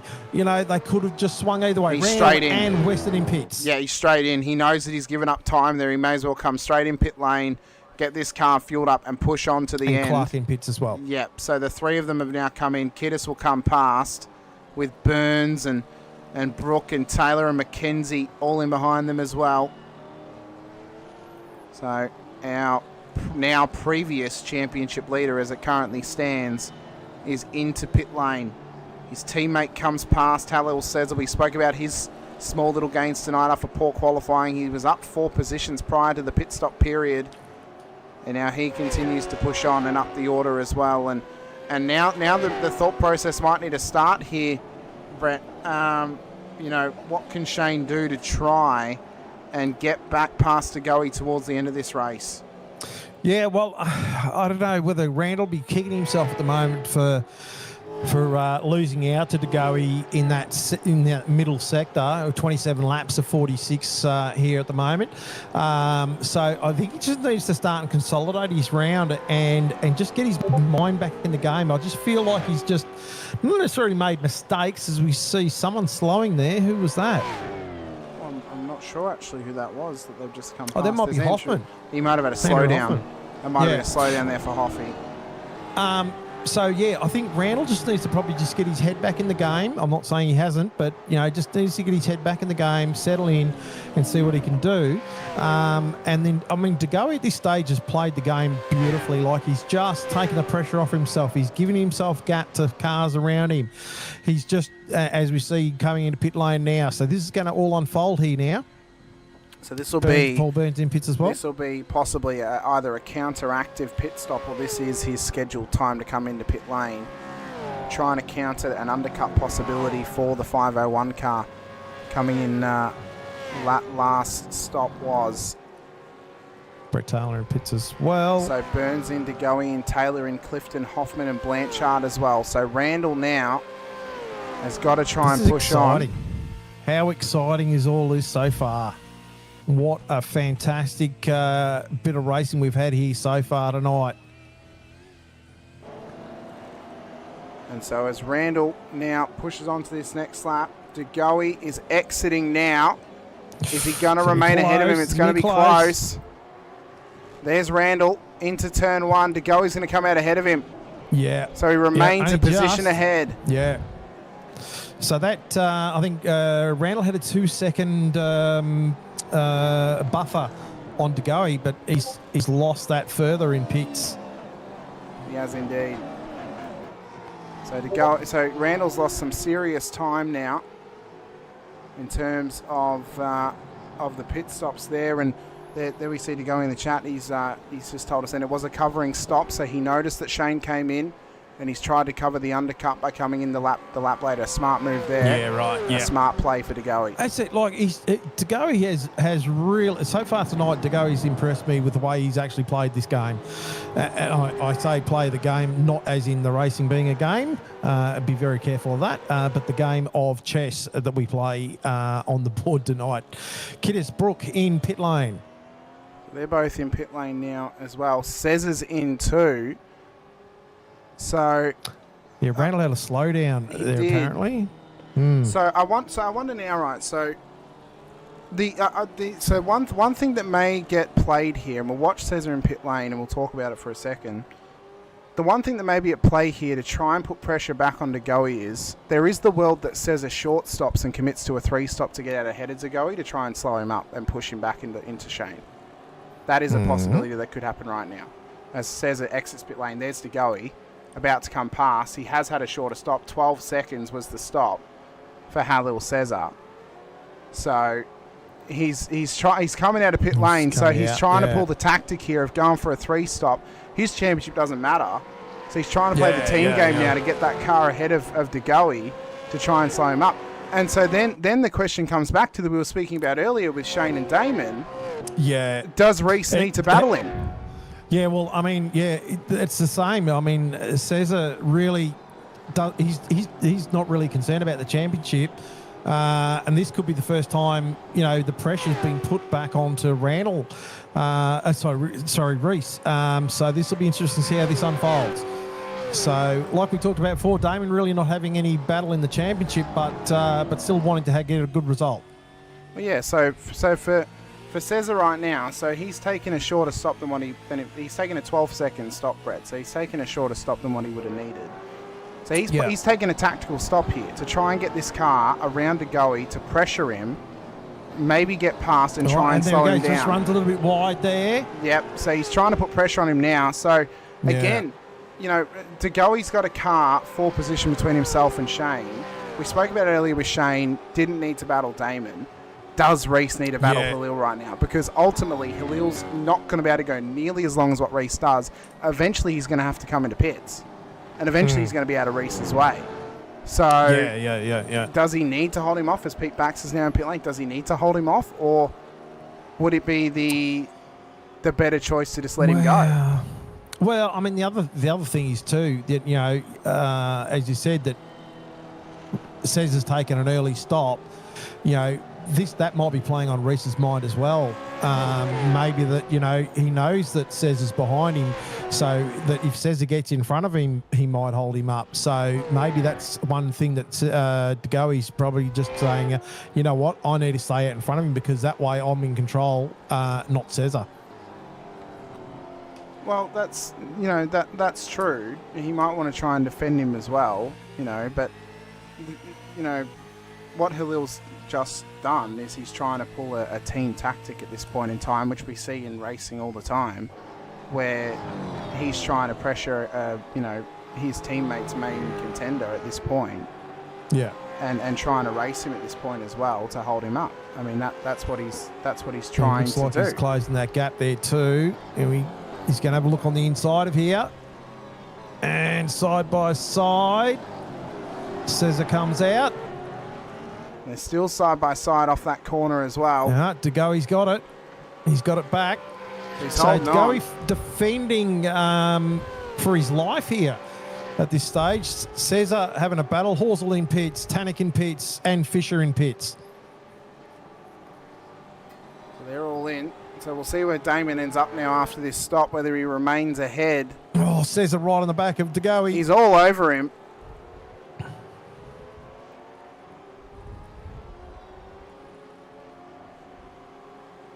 And he's still trying to cover as well. Reece explaining, he's thinking in the chat too, it was his thinking that, Halil would have backed him up into Shane. And so he's trying to hold him off. But again, it's that tough balancing act. They're hard racing at this point. Halil would have had a couple of laps to hold him up. But, ultimately that's the play that he's trying to do right now. Yeah, but I think Reece is playing it smart again, knowing the fact that he's got a teammate of Randall's behind him.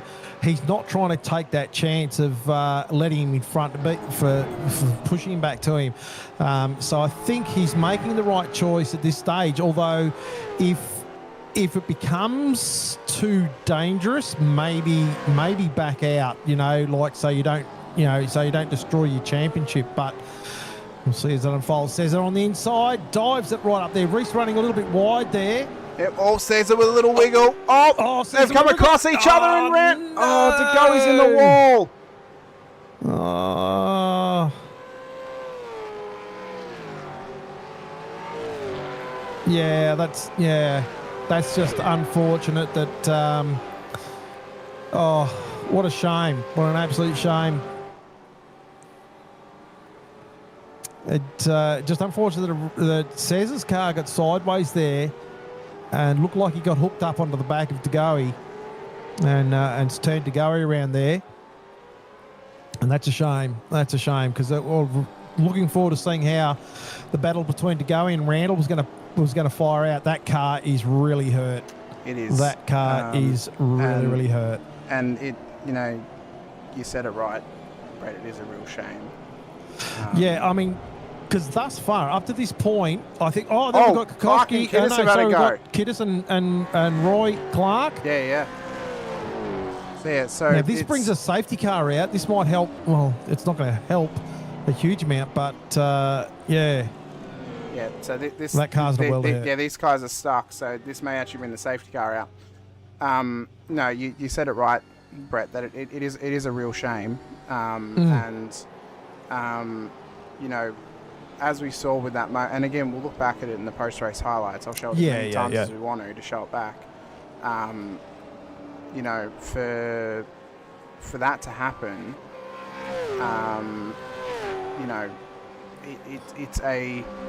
it's a heart-wrenching way for the championship battle to end. And it's ultimately really unfortunate for Reece. Ultimately, it's so unfortunate for Reece. Yeah. And as Weiger, Galley, and Jones are all in. I mean, look, we could see what was happening side by side. Kiddis and Roy Clark still going at it here. There's a bit of an angst amongst those two. There is. What I was going to say is that I could, Reece. I could see what Reece was sort of trying to think, and I think he clarified that. And knowing the fact is that if I let Cesar pass, it's going to cause a little bit of an issue for me being held up. Yeah. So we could see that was sort of building. Yeah. It was a fantastic race thus far for the championship. There was that absolutely massive battle. To and fro. There was absolutely the script was being written beautifully. It was. As far as I was concerned, and it was just unfortunate. I don't think Randall, by the look of it, meant to do that deliberately. There was definitely no deliberate. It's just unfortunate. I think the car got out sideways and it's actually just pushed him side into De Goey. Yeah. I understand what was going on track, and I think we all do. And it's just unfortunate that happened. I would have liked to have seen, obviously, everyone would have liked to have seen the battle on track. And the same with Shane. I'm sure he would have liked to have seen the battle finish on track as well. Yeah, I mean, it's Stephen Kokoski in chat saying racing is racing, and there's multiple sides to this. Obviously, there's Reece's side and how he feels. There's Halil and Shane's side and how they feel. There's our side as broadcasters and how we feel, and there's my side as a team owner and how I feel that played out. Yeah, 100%. And ultimately, when that happened, my heart genuinely broke.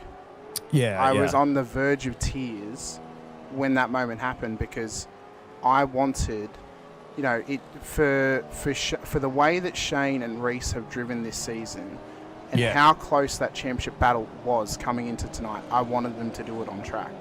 I wanted them to battle on track for it. I seriously did. And it was building to be an absolute, rip snorter. And it's racing is about opinions. Everyone has opinions, right? Of course. And we'll watch back through the incident once again, and I'm going to give so many different angles for everyone out there, so we can look back at it, and everyone can build an opinion not based on a single look at it. And look, if I would like to put out there too, if Reece is in the chat, and I know he's in the chat, if he wants to, I'd love to actually have a bit of a chat with Reece, and if Shane's around, Shane as well, after the race is done, just to sort of, probably not maybe clear the air and have a bit of a yarn about the whole thing and that all sort of stuff too. But we've still got a race to go.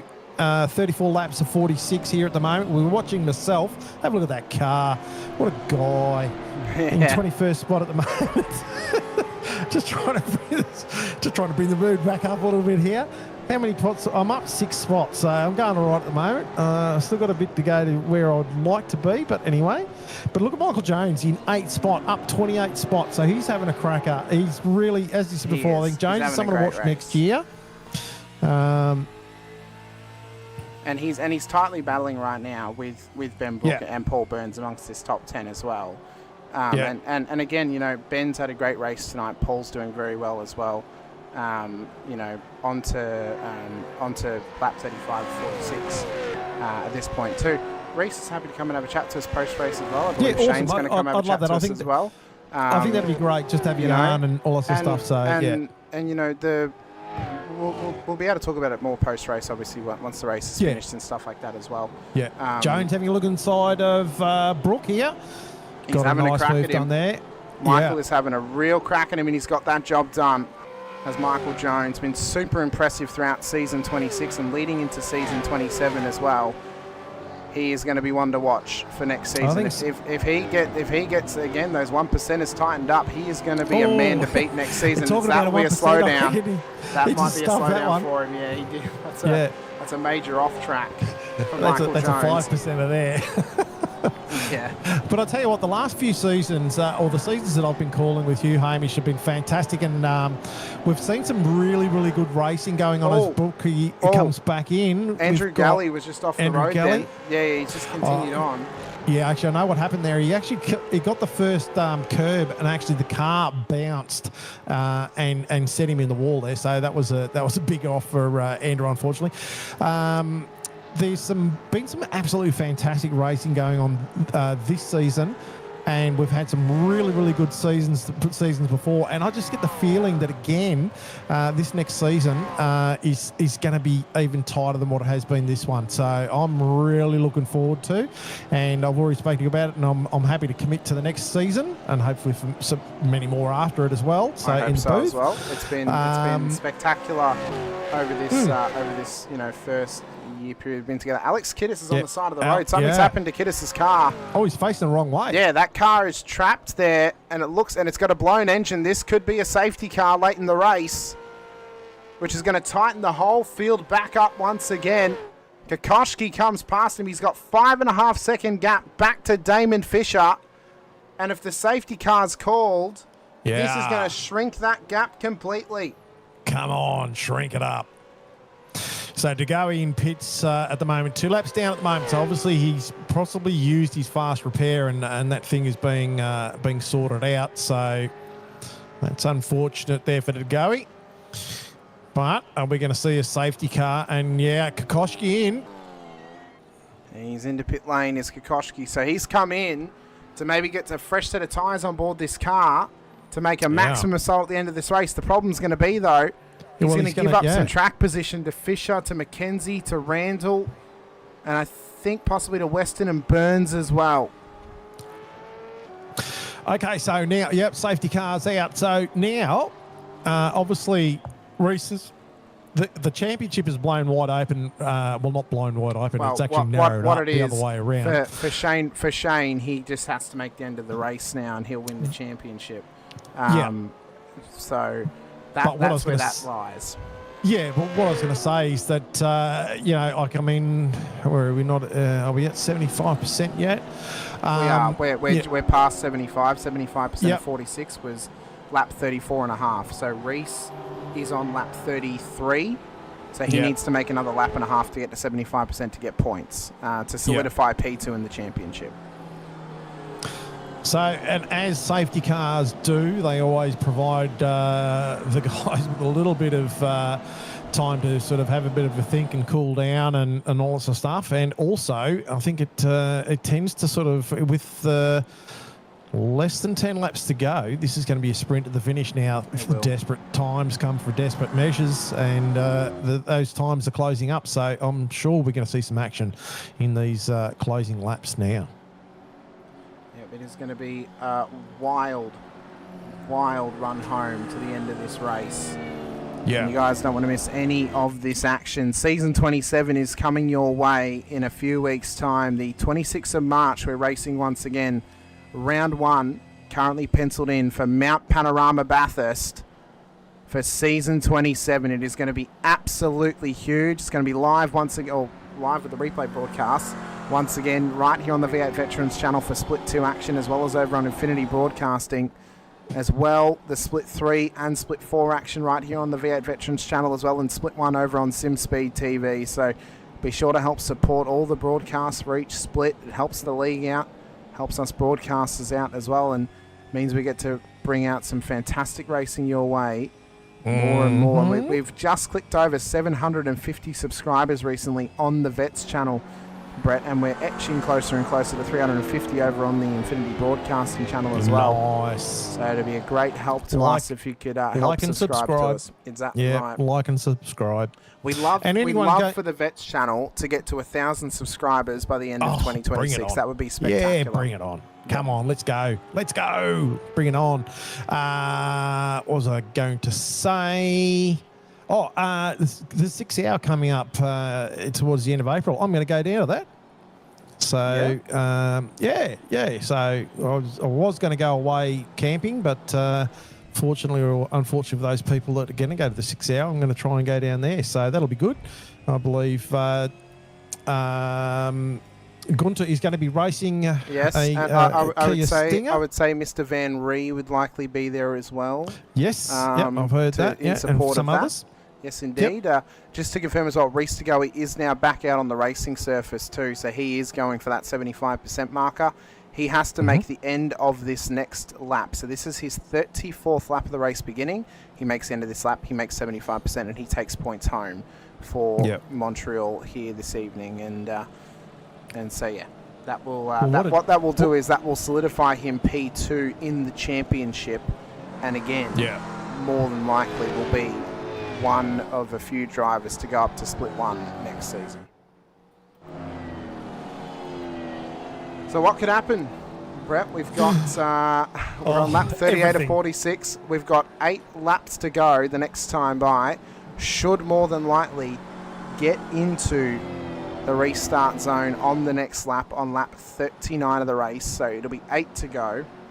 Fisher's had great pace tonight. Mackenzie's done well as well. I'm really impressed by Mackenzie tonight. Actually, he's kept himself nice and tidy. Yeah. Randall sits in a solid P3. Doesn't need the P3 at this point in time. He could finish further back in P15 and he'd still win the title at this stage. For Weston and Burns, it's point solidifying, and for Kokoschki, it's fresh tyres, trying to go for fastest lap of the race and maybe try to use the new tyre advantage to fight his way back to the front end of town and fight for the race win here in Montreal.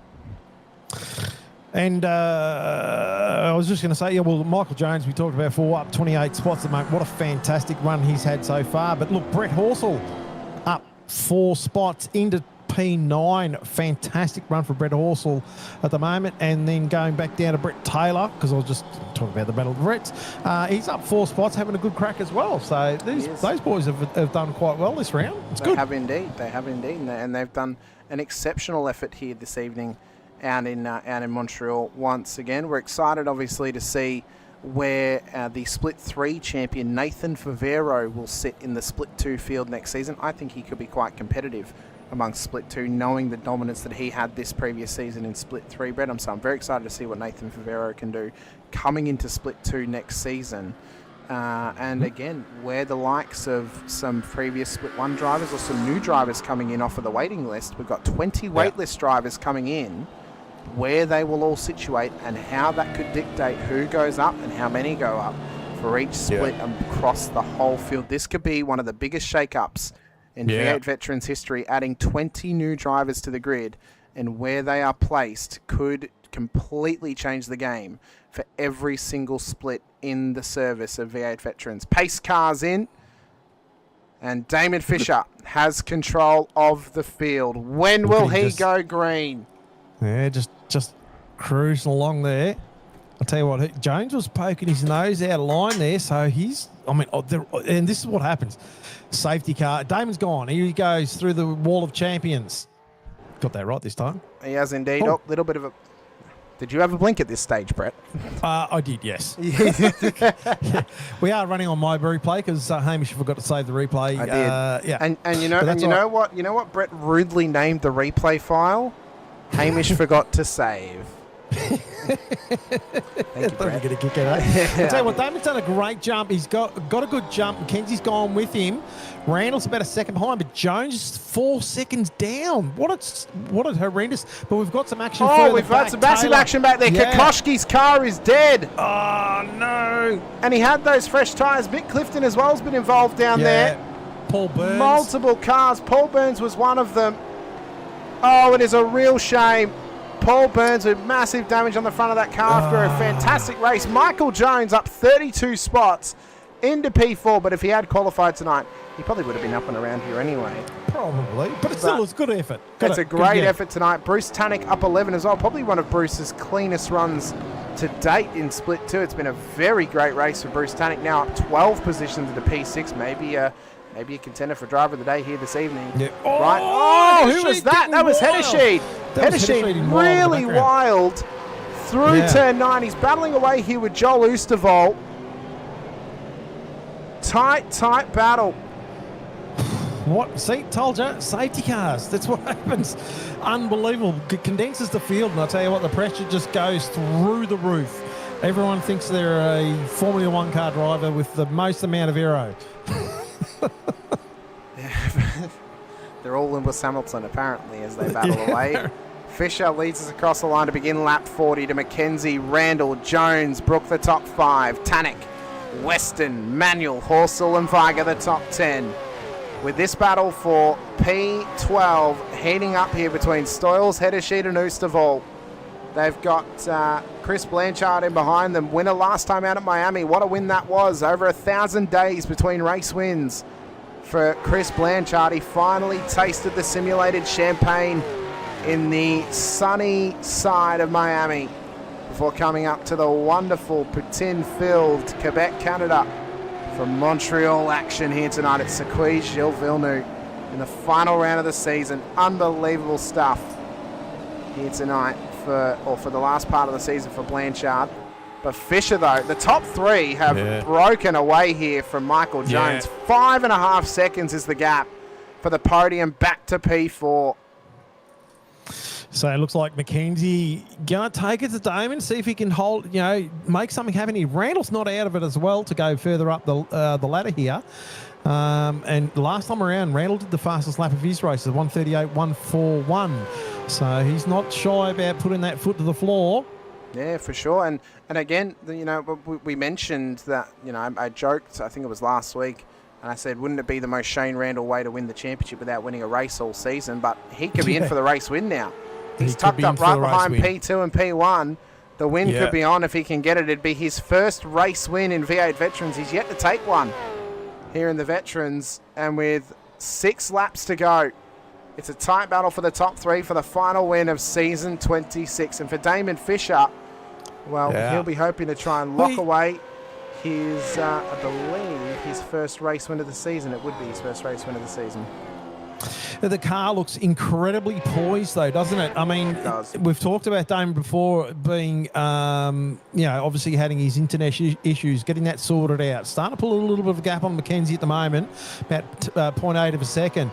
But the car is looking very, very poised. Just the way that this latter part of the season for him has gone, it's going to be a massive confidence builder going into next season. And the 226 car, 266 car that Damon's riding at the moment is going to be a force to be reckoned with next season. A lot of the other guys with the 266 field team, they're all got pace. They've all had pace. But it just goes to show you how much closer this series has gotten. That we're seeing different people up at the top end of town throughout all of these races. So it just goes to show how much things are lifting. Damon going very defensive there. He wants to try and cover off. He wants this race win. He'd be his first of the season and his first for his new team for 266. And he's got 5 laps to survive the onslaught of Scott McKenzie and Shane Randall in behind him. Further back, We see Bruce Tannick's now started to break away here from Ben Brook, who's back to where he started this race in P6. Scott Weston, Phil Manuel, Brett Horsell, Rick Viger, and Brett Taylor tightly tucked in behind him in this long train. Then it's a small gap back to Matty Stoyles with Heddersheed and Oosterval, Blanchard, McCune, Fisher and Monday in amongst us all as well with Andrew Galley. And it's a long line of cars as Cesar comes into pit lane for what we would have to assume could be a drive-through for that contact with Reese to go earlier on. But that was a long time they spent mulling over that incident, Brett. So I would say race control didn't see that one quite so clear-cut. Yeah.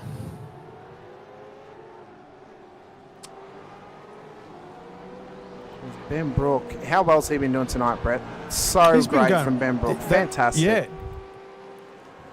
He sort of just popped up there. Well, Clark's asking if you have raves in Mudgee, Brett. I've got definitely not. We don't have raves in Mudgee. Well, I live out of Mudgee, about 32 k's out of Mudgee in the middle of bumfuck nowhere. Oh, sorry, I shouldn't say that.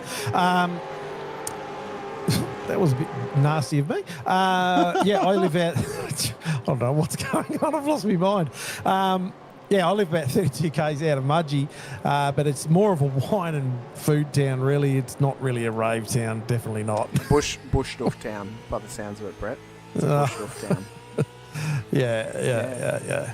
Nothing much happens here. We don't even have a... There's not... Yeah. It's quite a boring town, actually. Good for a retirement. Probably good for over 40s, yeah. We've got 4 laps to go here in season 26 to the end of this race here this evening. And for Damon Fisher, he's got 4 laps to survive at the top end of town. Brett Horsell doing well here in P9, just following tightly in behind Phil Manuel with Rick Viger on his tail inside of the top 10. Matt Stoyles has run a great season thus far as well. A couple of top 10s, even a top 5 here or there throughout this season as Roy Clark's in pit lane now. Possibly for a drive-through penalty as well, maybe for the contact with Alex Kiddis. But it has been top-level stuff all throughout season 26. And we can't just look at tonight on paper, Brett, and think about our race to go weed. Lots of weed apparently in Mudgee. He's there? I don't know. Anyway. Whatever. But yeah, I mean, we can't just look at tonight on paper. We have to look at the whole season, the last 9 rounds, and going from start to finish. And the narrative of the whole season has been consistency. Consistency has been the ultimate key. It's the key that brought Reese Goey and Shane Randall to the dance tonight. It's the key that brought them to the stage tonight as the top 2. Pure consistency. Neither of them with a race win. Most top 5s. And Randall with 1 more top 10 than what DeGoey had, but they were the top 2 for top 10 finishes leading into tonight's race. Now, to talk about the history-breaking moment that is going to happen within the next 3 laps for Shane Randall. So we've only ever had 1 previous champion win Split 2 without winning a race, but it was in a 9-round season. It was back in season 14 when the final round was cancelled due to iRacing maintenance. So that one there was a one-off. We never got to run the last round, so we don't exactly know how it was actually going to end if it was going to be a 10-round season.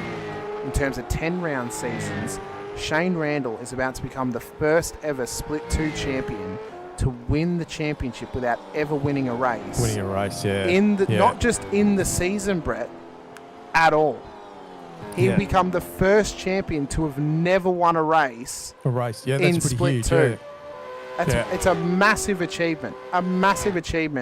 And speaks levels and spades on how important consistency can be, regardless of what's happened tonight on the track. But it's what, again, we spoke about the foundations that were built. Foundations that were built earlier this season, throughout this season, to come into tonight. You know, if that didn't happen to Reese, and Reese was in this position as well, it'd be the same position for Reese. The only difference is he has previously won a race in Split 2. That's literally the only difference. So huge effort, and that just goes to show you how much the Split 2 has condensed as far as times and abilities and things like that. It's all about consistency. You know, the 1%ers that don't make mistakes. You know, the limiting your errors and all that sort of stuff, and that just goes to show you that it is possible without actually winning a race, as you just said before. There's a big battle pack here from Ben Brook all the way back to Matty Monday. It's a huge little battle pack here. It's a massive train. It is a massive train. There's a couple of good runners in there. McCune up 17 tonight after a pit lane start and an earlier incident as well.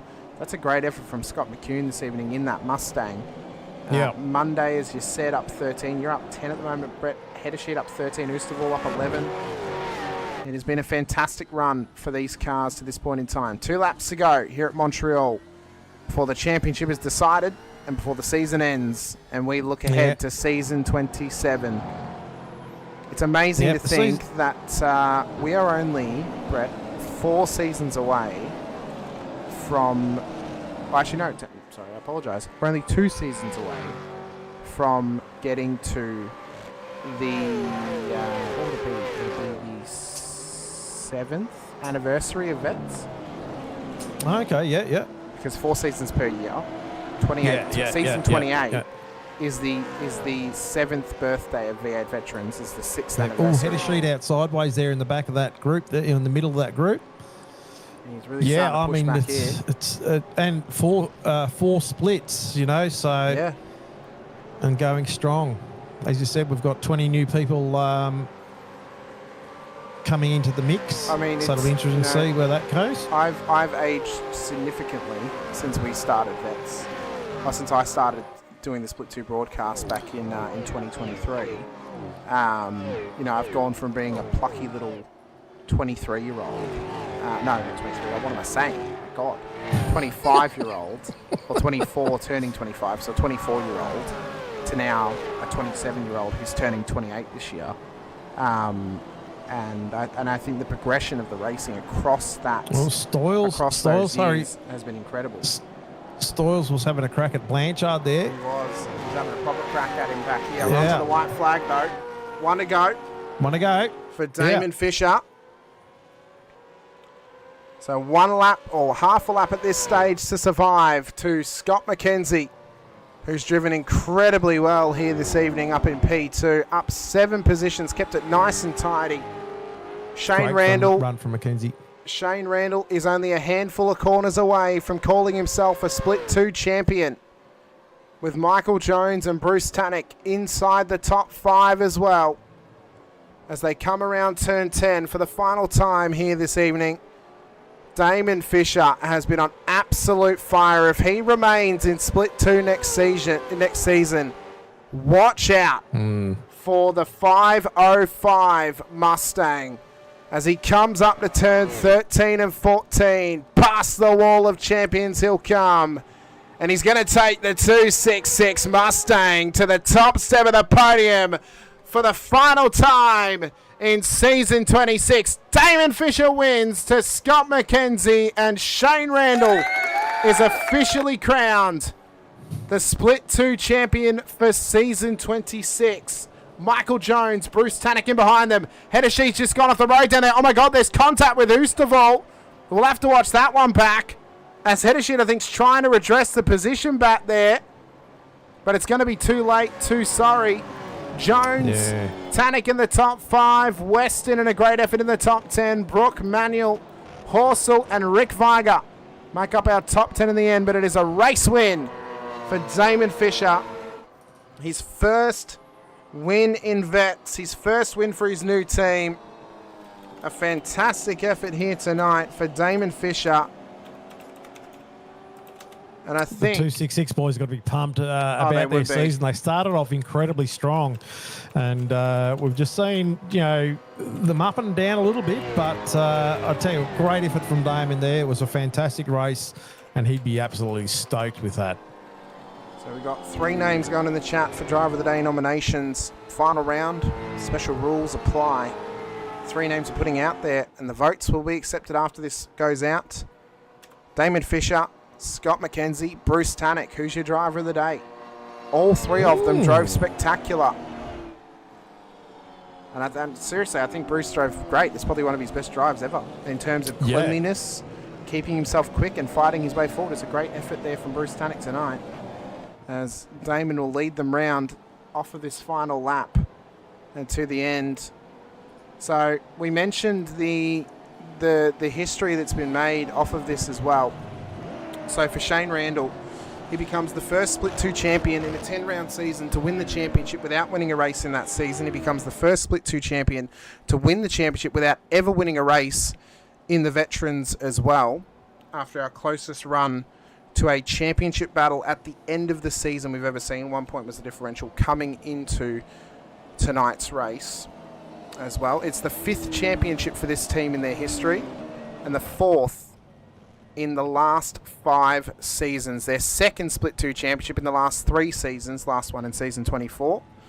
Did not win it in season 25, of course. And for the 501 and Blackheart Designs, this becomes the 3rd championship for this sponsorship on the side of a car for this team as well. The other 2, the way of Ray Smith in Split 4 and Split 3 in season 22 and season 23. As the celebrations begin and the burnouts begin for Shane Randall here tonight as he clinches the championship after a toughly fought season where ultimately foundations were built for himself and his other competitors.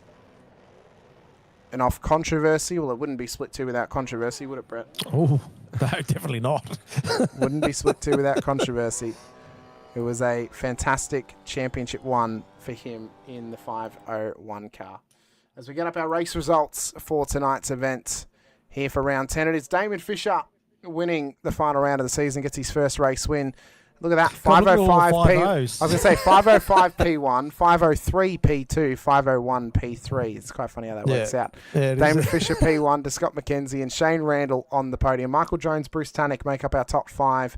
Scott Weston, Ben Brook, Phil Manuel, Brett Horsell and Rick Viger for our top 10. Brett Taylor, Matt Stoyles, the top 12, ahead of Chris Blanchard, Scott McCune and Brett Fisher for the top 15. That clinches the battle of the Bretts for Brett Fisher this season. Congratulations, Brett, once again. Simon Hedesheed, Matt Monday, Andrew Galley, Ron Allen, Jeremy Bush makes up the top 20 at the end of town. Pete Baxter ahead of Derek Lovegrove, Joel Oosterval, Halil Cesar, Roy Clark ahead of Andrew Hoffman for our top 26 with Pete Latham, Mick Clifton, Reese DeGoey ahead of Alex Kiddis with Paul Burns, Stephen Kokoschke and Todd Duggan at the back end of the field here this evening. Wayne Shepherd joined the wrong server on Thursday night. That's why he's at the bottom of the totem pole. But as the celebrations have begun, and before we chat to our compatriots in the green room here tonight, it's time for the round 10 highlights. Oh, And beauty! for the final time this season, we'll get our highlights packages going here for the final round. So it all started, of course, on the main straight, off the race start. It was a relatively clean first lap off the start line here. And there was only really one incident to report upon. It was a great pass. Fantastic pass off the race start for them. And as we headed out, Ron Allen would be the first one to get caught up in a moment down towards turn 1. Hooked up here with Blanchard, a little bit of a contact. And just, I think, forced maybe just a slap. Yep, that's where the front end would have dropped off the 5 car of Cesar in that nose-to-tail action down there. That's where that would have happened. Brett Horsell as well gets in an incident late in the lap too, so just has to cross the final corner, and that got him a slowdown off the back end of that corner as well. We then kept it relatively cleanly for quite a long period of the race. Roy Clark getting some track extension out there as well, down at turn 3-4, just traversing the grass at one stage. So that drops him down the order a little bit there. We spoke about it quite a lot, about the battle between Damon Fisher and Shane Randall for quite a long period of this race. We then saw Scott McCune have a moment down at turn 1 too. So this was his moment down here that we called upon earlier, and actually how this happened down here. So he just lost the rear end, round she went, and across the pit exit line, and that's why he was offline down there. Then we had Roy Clark and Alex Kiddis, who, well, they were like Elvis together tonight. They had so many hits out on the road in Montreal. This was the first one. So Kiddis trying to get past Clark. Right on the inside. Contact's made and around he goes. Yeah. So earlier in the race, and actually I'll go back past to this actually because I nearly forgot about it. This has just reminded me of it actually. Yeah, Roy needs to change his sponsorship to Target, I think. Sorry, Roy. That's a good one. That was a good one. I got to try and find it now. The pass a few laps earlier for Alex Kiddis, and I can't find it. That's helpful. Anyway, he lost it, so that's fine. So that incident happened down there. And Roy continued to get into a couple of off-track scenarios throughout that period as well. Some close battling all throughout. This was Todd Duggan's off-track that ultimately took him out of the race down at turn 3 and 4, lost the rear and into the barrier. Yeah, that was just in front of me. Yeah, he just got that, just lit the rears up and over all she wrote. Pete Latham as well, getting caught up in some incidents here tonight. This is down at turn 10. He got caught up in this. This was after Duggan had rejoined the circuit, actually. He kept himself going once again. This looks like a self-made spin down here. It's exactly what it is. Pulls it up. Yeah. Oh, And caught it. keeps it Caught going. it. Well done, Pete. He did very, very well to keep it going. Then we were kind of just nice and tidy for a little period of time until we got into the final pit stops of the race. And the main one that we saw happening, or the strategy play that we saw happening for Infinity Motorsport, was the short fill for the 5 car to try and get out and around Reese to Goey. To battle him for position and try and slow him down into the clutches of Cesar's teammate Shane Randall in behind him. So it was a tactical play to come into pit lane to do this. There's many other teams out there that pulled this sort of strategy as well, Brett, ultimately. And I think that, you know, it's a 1% a tactical move that they tried to play here to do this, to just again to try and race this thing to the end is what they're trying to achieve. And then we get to the incident. So we're going to look at this quite a few times to view and watch and try and view properly here. So then we get a good couple of angles of it. So first one we're going to look at here is obviously with the 5 car of Cesar to work through this, because as we said, race control mulled over this incident for quite a while, because ultimately it wasn't a completely clear-cut incident between them. So this was the moment down here, and we mentioned, was it a benefit for Reese to let him go or to battle him? And again, it's a tough balancing act in deciding what you want to do. So Reese has got gone wide, ran a little bit wide there, and Hill's sort of gone, okay, I'm going to take this opportunity. And he's got the rear lights up, and as it lights up, it's arced the car over. Reese has come off the curb, and because of the arcing of the car from Halil, that's then when the very ultimately minor contact on the cars was made together. So that's where that's kind of come from. So it's off of this, which we'll see right here. So if it's not going to do it, there we go. So that's where the rear goes. So the rear slides across slightly. And so then that arcs the car across towards the apex when the rears slid out on him as he's changed gears. And we spoke to Bruce McLeod post-race about this incident together, Brett, when we were actually looking through it. And he mentioned that the drive-through came because of that little arcing. That's why the drive-through would have gone his way, was because the rear lit up and it arced the car towards Reese. Yeah, was what they said, or was what Bruce said. So yeah, they continue through, and they're side by side, bit of contact, and it's locked in, and it's hard racing between them both. Neither of them want to give it up. Reese definitely doesn't want to give it up, and Halil's trying to play the team tactic at that point as well. So, you know, that's, you know. I think the big point that we're trying to sort of like just cover off on here is that it definitely wasn't deliberate. No. I mean, that's just no, you know, like Randall or your team, the Infinity team, do not want to win a championship by just taking out somebody else. And I think that's why we're just like trying to cover off on this at the moment, to abate any of those question marks that people might go, oh, look, you know, he took him out, blah, blah, blah, and lots of stuff. It definitely wasn't, I don't think. There was no deliberate thing there, and it was just unfortunate. It was really unfortunate. As I commented during the race, it would have been great to see Randall and DeGoey battle it out on track, you know, and it was a team play that you guys decided to go down, and it is what it is, you know, like it's just unfortunate that it ended like that. Heart goes out to Reese. And you know, it goes out from me to Reese as well. I mean, as soon as that moment happened, and I saw he was back in pit lane, I went to apologise to him straight away, you know, and try and console him as well at that time, because that's not how I wanted it to end. That's the furthest from how I wanted it to end. And yeah, as I said, I was completely heartbroken for him that happened. Yeah. You know, and it's just, it's racing. Things happen in racing.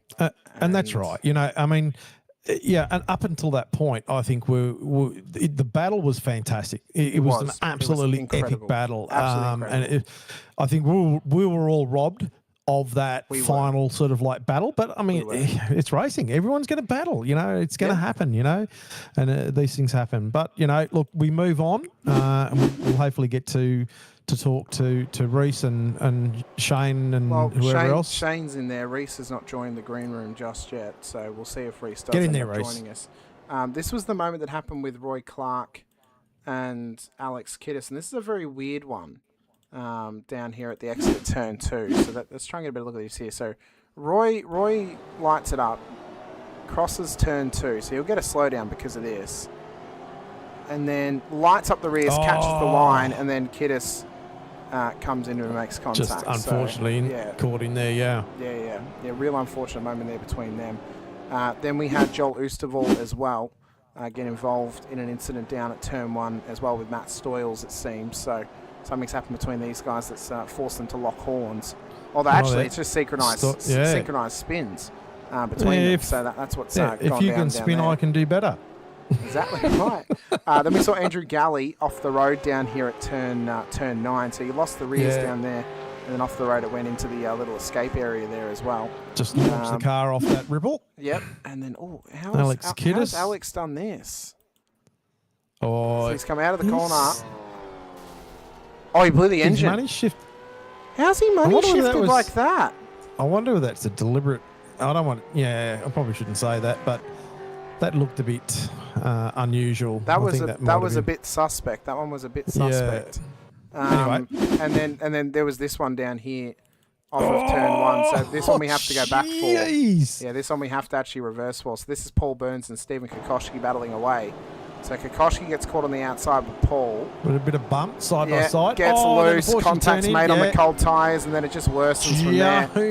And it's just a massive crescendo down at that point of the circuit as well. Mick Clifton in there as well, I think. Yep. And then the other contestive moment at the end of the race was this one here with Joel Oosterwald and Simon Hedersheed. So Hedersheed's on the inside, locks up the brakes. That's a locked. Goes through, tries to rejoin straight back on the circuit as Oosterwald's on his outside, and contact's made and Oosterwald's gone round. So it's a tough night. It's a night full of controversies. It's a night full of chaos amongst those controversies as well. Happiness and sadness. Yeah, that's right. I mean, a lot of mixed emotions, of course, and a lot of tough moments on the road for some drivers out there as well. But for others, it is also pure elation for their efforts this season, not just tonight, but for the last 5, for the previous 9 rounds of the season as well. I'm just trying to find. There we go. There's a driver of the day. So 1, 2, 3, 4. Well, I mean, we could have asked for more in that last race, but we got what we got, and at the end of the day, it was entertaining nonetheless. And we saw some winners, we saw some losers. Great win for Damon taking out this round, his first round win in Vets. So the congratulations to him. Well done to Shane Randall for winning the championship. Sorry, commiserations to Reece Goey. Unfortunately, didn't quite get there, but great to see the battle that we saw on track all throughout this season. And I look forward to, as I said before, season 27. It's only going to be bigger and better. It will indeed, and we'll start our discussions here tonight with our race winner for the evening, Damon Fisher. Damon, welcome in. Congratulations on the race win here tonight. A fantastic effort, and it's not just a race win. It is also a Driver of the Day award as well. Congratulations. Oh, is that 2 weeks? 2 weeks in a row for Driver of the Day? Might be. Did he get... No. Joel Oosterwald got it last week for going to save his dog from the snake. Oh, that was right. Yeah. Oh, Yeah. well, he got that. Geez, I'll tell you what, 266 have actually taken drive of the day for a fair bit this season. Unbelievable. They have. They've done Well well. done. But no, congratulations, Damon. Race win. Your first race win for your new team, and Driver of the Day award to boot as well. Congratulations. Unbelievable, thank God I actually got a win. I'm absolutely wrapped, man, I tell ya. I'll just say 6 words.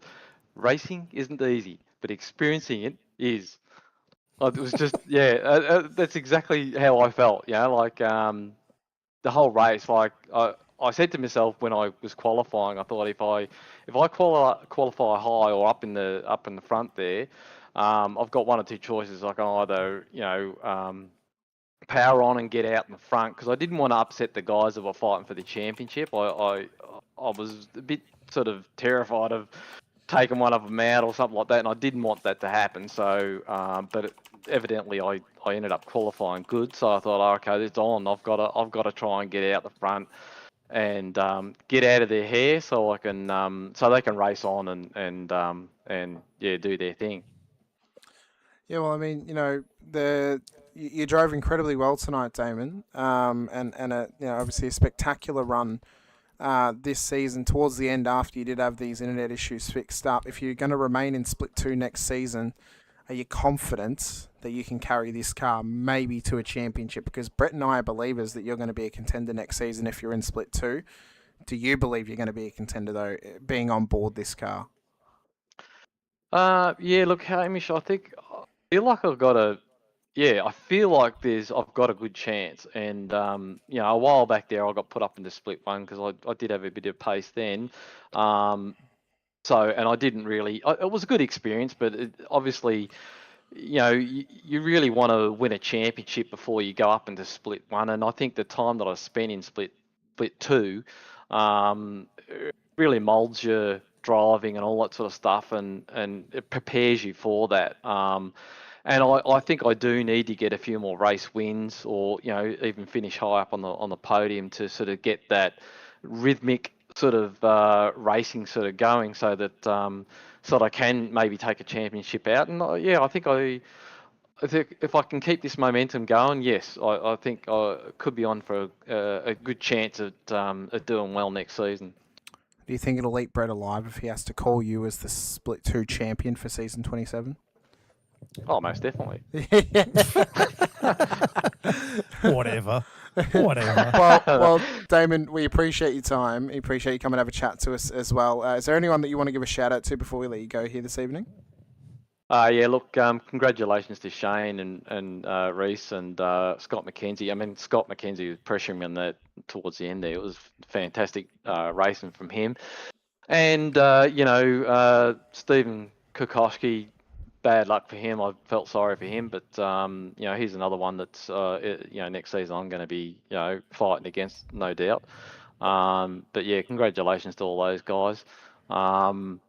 I've also probably should thank some sponsors. 19 for our liveries, Next Level Racing, Pagnium Simulation Experts, and a new sponsor that's just coming on board is Angry Panda, make bamboo towels. So that'll be good to have a. That'll keep the sweat off his during the races, won't it?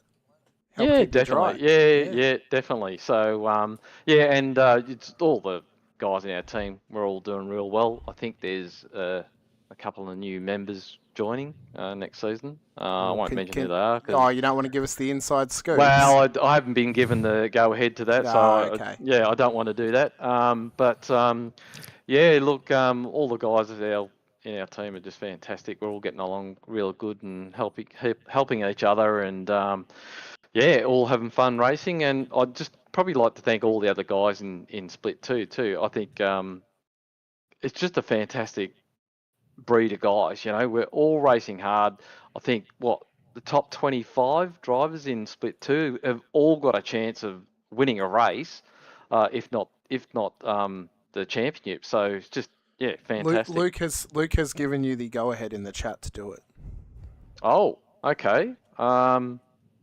Well, I don't know. Well, okay. Look, I don't know. I hope I don't get in trouble for this, but Jim Caparonis.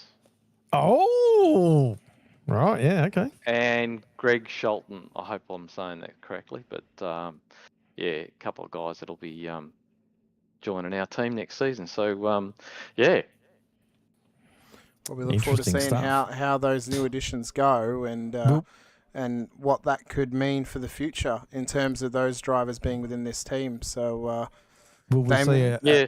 I think look, Jim's going to be absolutely excellent for Luke being in split one. You know, so Luke's going to have someone to sort of partner up with. You know, so. You know, and Greg, you know, we've got a few drivers down in his sort of field, so and he's got plenty of guys that can help him improve. That's the way to do it. You know, find guys that are around your driver's pace that can help them and grow together. It's it's a great way to build your team and to build up a catalogue of strong drivers within your team as well. So, congratulations 266 on those pickups. We look forward to seeing how they go in season 27 and beyond. We look forward to seeing how you go next season as well, Damon. Best of luck out for round 1 at Bathurst in a few weeks' time. Enjoy the break, and we appreciate you coming and have a chat to us as well. No worries, guys. Thank you very much, and thank you guys for the broadcast. Absolutely excellent job you guys are doing. No worries. Thanks so much, Damon. Thanks, mate. Now we've got both Reese and Shane in the green room. Brett, do we drag them in together or do we drag them in Yeah, I one at a reckon. time? Yeah, bring them both in. Okay, all right. We'll force them in here together. Hello, Reese. Hello, Shane. We forced both of you in here together at Brett's request. Wow. Hold on, I have to turn something. Do you guys Turn want some sound down. Do you guys want a quick word with each other first? We've been chatting, but yeah. Yeah. Obviously, was saying a race, wasn't ideal, but yeah, like we've raced pretty close together all season and stuff like that. So yeah, congratulations to him for being such a tough competitor and stuff.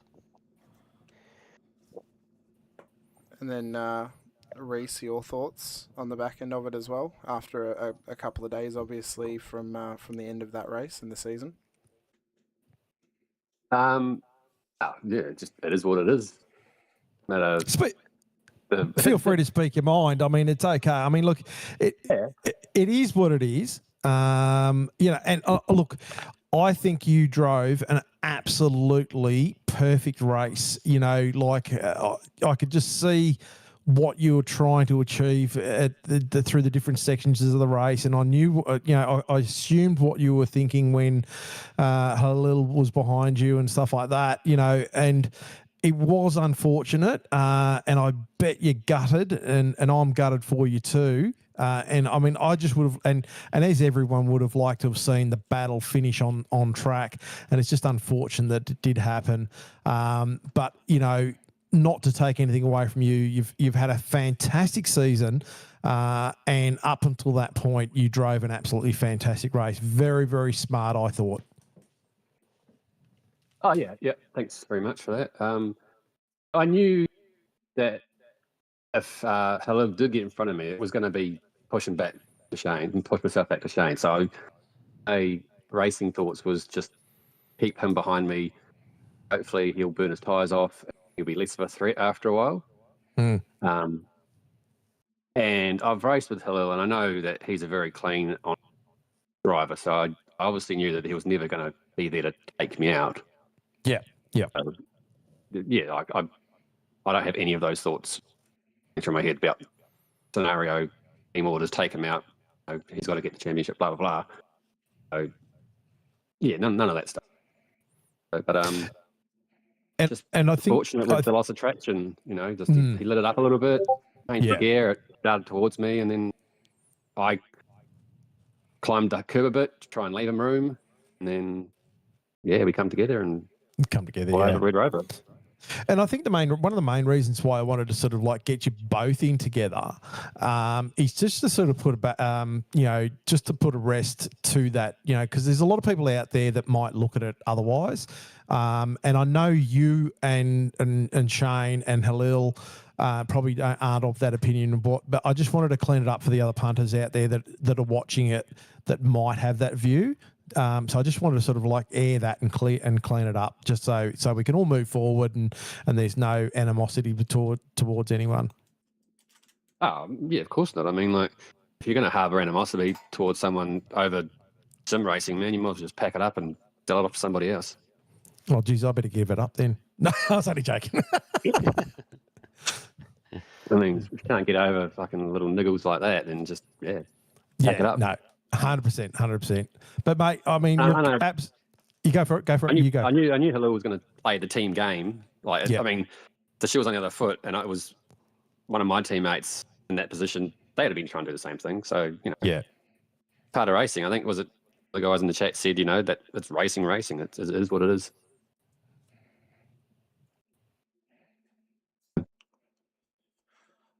Well, I mean, looking back on the previous 9 rounds as well, Reece, outside of obviously the final round as well, if you look at your championship run as a whole, how are you feeling coming off of it? Obviously, there was, we had a small chat on Thursday, but how are you feeling now after a couple of days, knowing the whole season, put together? How are you feeling after those, those first 9 rounds, and how strong of a season you actually did put together leading into the final round as well? I had a poor first 2 rounds. I qualified well at Street Circuit in Adelaide, but then I ended up getting a slowdown. I couldn't bleed off in time, and so I ended up doing a big, stop and hold first race. So that sort of killed that. I can come back to 16th on that. And then it was a bad bend race with the safety car missing the opportunity to get one of the pit stops scratched off early. And then crash and coming together later on the race, that just ruined that round. And then from round 3 onwards, it's been a cracker. I mean, you drove absolutely, exceptional all season, and watching your progression, I think, from previous seasons when you've been in Split 2 into this season as well. I mean, both Brett and I were very impressed by your racecraft this season and how well you have improved coming into this season as well. And, and both Brett and I have the same feeling of like, seriously, my heart goes out to you for what did happen. Not only as a broadcaster, as a team owner as well. As I said to you on Thursday, like, it was just, my heart was broken. My heart was so broken because I didn't want it to go down that way. But yeah, you drove a fantastic season. More than likely you'll be in Split 1 next season. If you do return to Split 2 in future, I think you're going to be a massive, massive contender. And I think you're going to be someone that everyone's going to look at as a pace marker and as a driver that they're going to try and aim to beat on track. So I think you've built yourself now something that you're going to be a Split 2 champion at some stage if ever you come back to Split 2. And I think it's only a matter of time before you've got that trophy next to your name and before you've ticked that box off the list and you've got that, got that little monkey off your shoulder. So I think you've driven exceptionally well, Reece, and congratulations on all your success throughout this season. And we appreciate the competition that you put on circuit all season, and how well you drove, and we appreciate you coming and have a chat to us here tonight as well. After what was a fantastic season for yourself, for the vast majority of it. Yeah, no, thanks, Hamish, and thanks, Fishy. You guys been doing an awesome broadcast. Do enjoy sitting back and watching it on Saturday. And congratulations, Shane. Like the guys have said, you've driven a near flawless 10 rounds to top position. Well done. Yeah, thanks, mate. Can I ask, what does SLS stand for? I don't actually know. I didn't start the team, but I'm assuming it's the two Steves and Luke, the guys that started the team, I'm assuming. I was going to say, is it like Steve Lanyon Steve or... No, because there's Luke Grump. Yes, that'd be Steve, Luke, and Steve. You got to add a B and an R on there though for you and Brian. So it's SLSBR. And Ribo's there with us. Yeah, that's right. Oh, look out next season. If you update your paints, you'll have a whole host of bloody letters on there. We'll start calling them Alphabet Racing going forward. But no, Reece, congratulations on your efforts this season. Best of luck in Split 1 for season 27. Is there anyone that you wish to give a shout out to before we let you go this evening? Yeah, so we've got the team sponsors, got Sheer Genius, Spot on Egg, Minogue Fitness, Nash Excavations, and just the guys from SLS, Steve, Luke, and Steve. Like, they took me on after my first season in 18 when I was with Performance Sim and had no one to race with. So put out the feelers for a few teams, and I'd actually been in their chat through practices and that, and we sort of just gelled as friends, and so it grew from there. So they've taken me on, and I've actually done well. But 2 with their drive. So yeah, they're good teammates to have. Thanks to them. Well, Reece, thank you so much. Best of luck in season 27, and we look forward to seeing what you can do if you ever make a return to Split 2 in future, and if you can claim that championship for yourself. I think it's going to happen at some point. The way that you've been driving, you are going to be a Split 2 champion here eventually, good sir. So thank you so much, and yeah, best of luck for next season, and enjoy the break. All right, guys. Thanks, mate. Thanks so much. Well done, Reece. Thanks, mate. Well, Mr. Randall, I mentioned the history on the broadcast that you made coming out of tonight's race now as the Split 2 champion. First ever 10-round Split 2 champion not to win a race, and the first Split 2 champion to win the championship without ever winning a race in Split 2. It's the most Shane Randall way to do it, isn't it? Yeah, just consistency, hey mate. Yeah. So, yeah. No, don't have the ultimate pace of a lot of the guys, but yeah, had some pretty good qualifying performances to get it in the top 5 or top 10 to start. So yeah, that makes as all the boys know, that makes a massive difference to Split 2 racing to make sure you're up the front at the start. Oh, it definitely does, and talk us through your season. Obviously, Adelaide was your home race. You wanted to try and get that first win. You were ever so close to it. Obviously, on the podium for that one, you missed the Bend, which was your next home round, and then your season kind of rolled on from there. But how was it for you in perspective of being on board the car as a driver, and just how consistent this season has truly been for you? Yeah, I think obviously it all builds. I think I started in season 16 or something like that. So obviously, yeah, you build up your experience and stuff, and yeah, always try to run clean and stay out of trouble, and yeah, have good strategy from talking with the other teammates about how we're going to tackle things. So yeah, that's the way to handle it. Yeah, I've had pretty good pace at Adelaide. Probably the first time I reckon I've had pace on the field there, but yeah, obviously. Grumley got that one done just with a bit of strategy with when the safety car come out, and yeah, all the other rounds are pretty good. Brett Fisher had a bit of a tangle with him at Sebring that didn't go so well, but yeah, apart from that, yeah, we're able to come through. So yeah, pretty happy. Well, looking ahead now to season 27, it's your first time you're back in Split 1 in quite a few seasons to this point. I think the last time you were in Split 1 was season 20. So yeah, 6 seasons back in Split 2. How are you feeling going into it?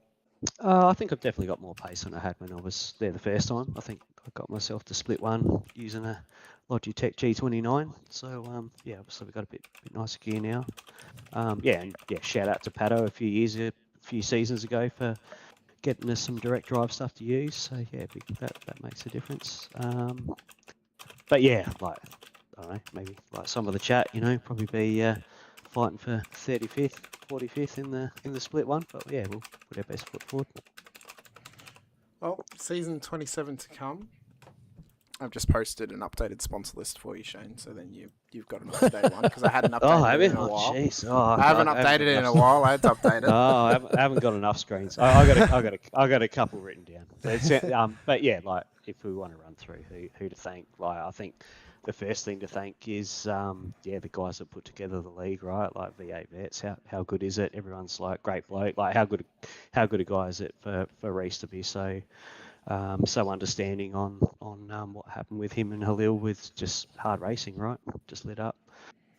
So yeah, big thanks to the guys that organise the season. Obviously, everyone that does race control, thanks very much for donating your time to do a great job. And like the calls this year have been really, really good, I think. And yeah, I think that goes for all the splits, so obviously that's awesome. Racecraft, the main series sponsors for the league, so yeah, that's awesome. And obviously on the Infinity side, yeah, thanks to Infinity Broadcasting and the work that you do, Hamish, as well as Brett, to give us something to watch every Saturday, which is bloody awesome. Yeah, Blackheart Designs, Hamish's Porsche League that he does on Monday or Tuesdays, iRacing World Challenge. So yeah, there's heaps of people to thank. While we're thanking people, yeah, like big thanks to the team, you know, like Halil, bloody Will, Robbie, Matty Foo, Justin Wood. Who am I missing? Steve, spot me. Yeah, good old Razor as well, your teammate. Yeah, for next season yeah, up in Split One. Up in Split One with Razor. Yeah, and James as well, good old Borsman, who backs up this season at times. When he's not on holidays. Yeah, when he's not at the Grand Prix this week, Borsman. Yeah, so, but yeah, I think, you know, if anyone's listening, if you're not in a team, get into it. You know, find a bunch of like-minded guys that you can enjoy it with. It makes it so much more enjoyable. I think it levels up, doesn't it? If you're in a team, it just, you know, I think a whole host of things really just come to you, you know, just being able to actually practice and, you know, talk to each other about all sorts of different bits and pieces. And yeah, it just gets you going, doesn't it? Yes, it does, mate. And I don't know, one thing I'd like to say to all the vets drivers, bloody get into some officials and do some official racing, you know, let's get out there and get a few races happening where everyone can improve the racecraft and stuff like that, because I find that so beneficial. I try to do the Monday night official, and obviously what Oz Sprint's been doing with Tuesdays where I'm free. So yeah, I don't know, get out there racing rather than hot lapping. That's a good point to make. Well, Shane, congratulations on the championship. Thanks so much for coming and have a chat to us as well. Best of luck next season in Split 1 for season 27. We'll see whenever you may return back to Split 2, but soak it up, enjoy it, and enjoy the break as well heading into next season. Yeah, awesome. Thanks everyone. And yeah, I don't know, last one, yeah, just shout out to my family for letting me spend so much time and cash on sim racing. But probably a few blokes can say that. I'm sure they can. Thank you so much. Shane Randall, season 26, Split 2 champion. Thanks, for boys. Infinity Motorsport. Thank you so much, Shane. And just to knock off the other sponsors that he didn't mention for the team, since I do know them off by heart as well. The other title sponsor for the team is Watton Mechanical, as well as the other minor sponsors, Motorsport Parts Australia, VRS, and Cooler Master as well to the amazing brands that help get the drivers on track every single week. Without them, they don't have rigs, and without those rigs, they can't go racing. Without not going racing, they don't win championships. So they're the other ones for the team. But Brett, new season to come our way. A fantastic provisional calendar has been put forward by the committee at this stage for vets. So there's a couple of housekeeping things to do. I haven't made a graphic for the calendar yet. I do apologise. Been very, very slack recently. But to list through them for next season, we've got round 1, March 26, 2026, 250 Ks, 41 laps of Mount Panorama Bathurst before we head out to Road America the week after, Road Atlanta after that, VIR full circuit for round 4, Long Beach returns for round 5, 4 200k races in a row, by the way, before we head out to the NASCAR West Layout of Coda for 150 Ks in round 6, Fuji, no chicane for the Enduro in round 7, 300 kilometres, 50 laps. The best layout of Fuji. I'm so excited for that one. Brands Hatch Grand Prix circuit in round 8 for 150 Ks. We then head back to the Nürburgring for the Gesamtstrecke 24-hour circuit, of course, so the full Nürburgring Nordschleife for 200 Ks. And we end it all where we started it this season, 250 Ks, 78 laps, Adelaide Street Circuit, round 10 on the 28th of May, 2026. Get your tickets in to come and watch us, because it's going to be absolutely spectacular. You can find all the action, of course, right here on the V8 Veterans channel for the Split 2, Split 3, and Split 4 action for next season of Season 27. So be sure to hit the like button, the subscribe, the bell icon as well, so you're notified whenever we go racing right here with Racecraft Simulations V8 Veterans. For those 3 splits, for Split 1, go and support Simspeed CV by hitting like, subscribe, and the bell icon there. as well. And if you want to help support Infinity Broadcasting and watch Split 2 over on our side, well, you can come hit the like button, to subscribe, the bell icon too, so you're notified whenever we go racing on the channel. We've got coming up on your docket our Monday doubleheader with the US Highside Motorsports Gen 6 NASCAR League action coming your way 11:50 a.m. Australian Eastern Daylight Savings Time. This Monday night we're heading out to Talladega Super Speedway. It's bound to be chaos. It's going to be spectacular. You want to come and check it out? Myself, Jack Anderson, in the booth for that one around about midday. You can fill your lunch break, Brett, by coming to watch some NASCAR stuff. It's going to be absolutely incredible. Yeah. Then you can fill your dinner time later in the evening, 7:50 p.m. Australian Eastern Daylight Savings Time, with the VRS Porsche Cup Series as we begin our final series with the first semi-final round of the season. We've only got 2 rounds to go. Our semi-final is this week at Miami International Autodrome, where we raced last week in the Vets. So you've got a preview of it in the supercar. Come check it out in the Porsche Cup car Monday night. Myself and Brandon stuck in the booth for that one as we continue to move on the road to crowning 3 new champions in Porsche Cup Series action as well. If you want to keep an eye out next season on what to look out for when you're looking for the Season 27 Split 2 broadcasts, as we often do, the thumbnail for next season, well, we've gone back to, if I can find where I've actually put it, here it is. The where I put it. future. We're going back to blue. Season 27. March 26 is when we're racing. The first round is scheduled for broadcast Saturday, March 28th, 8:30 p.m. Australian Eastern Daylight Savings Time. You guys do not want to miss it going forward, and that is what you can be looking out for next season in terms of the thumbnail for Split 2. So that's what you need to be keeping an eye out for. For the end of Season 26, well, we'll give you a quick little rundown of the standings for the top 10 of the championship. Shane Randall wins it on 1,368 points. Reese to go in P2 on 1,317. Scott McKenzie moves up to P3 in the championship after that result tonight, 1,264 points in P3. 1 point ahead of Alex Kiddis in P4 at 1,263. Equal points tied with Matt Stoyles in P5 on 1,263. And then Damon Fisher, P6 in the championship after that win, 1,262 points to Simon Heddersheet and Phil Manuel. Simon Heddersheet on 1,261 points, 1 point behind Damon Fisher.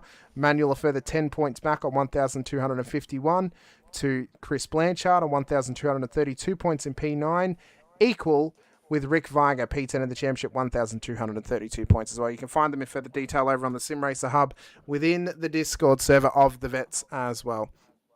So we appreciate everybody's time once again. I appreciate your time, Brett, once again this season. It's been absolutely spectacular. Bring on Season 27. It's going to be spectacular. I'm pumped. Look out. I'm pumped again. It's going to be great. It's going to be fantastic. The split reveal, of course, will be coming your way leading up to Season 27. I'll have a chat with Mr. Van Ray to see if we're going to be a part of it, talking through the splits and seeing where everyone's going to be lining up heading into next season as well. Big shout out, of course, has to go to the series sponsors, of course. Racecraft Simulations, the title sponsors, which have now been on board with V8 Veterans ever since Season 18. Only a little bit under 2 years ago. Logitech G, Parramatta Isuzu Ute, Player One Sim Gear, Nova Simsports, Südspeed gloves, LGC Images, and M1 Used Cars for the Driver of the Day award. Tonight, it went the way of our race winner, Damon Fisher. Next season, it could go to you. For myself, Hamish Munro Brett Fisher alongside. Appreciate your time. Appreciate efforts being here with us once again. Hit the like button, the subscribe, the bell icon as well, so we can see you again in future. But until Season 27, and until we head out to the mountain, stay safe, drive hard, and as always, bye for now.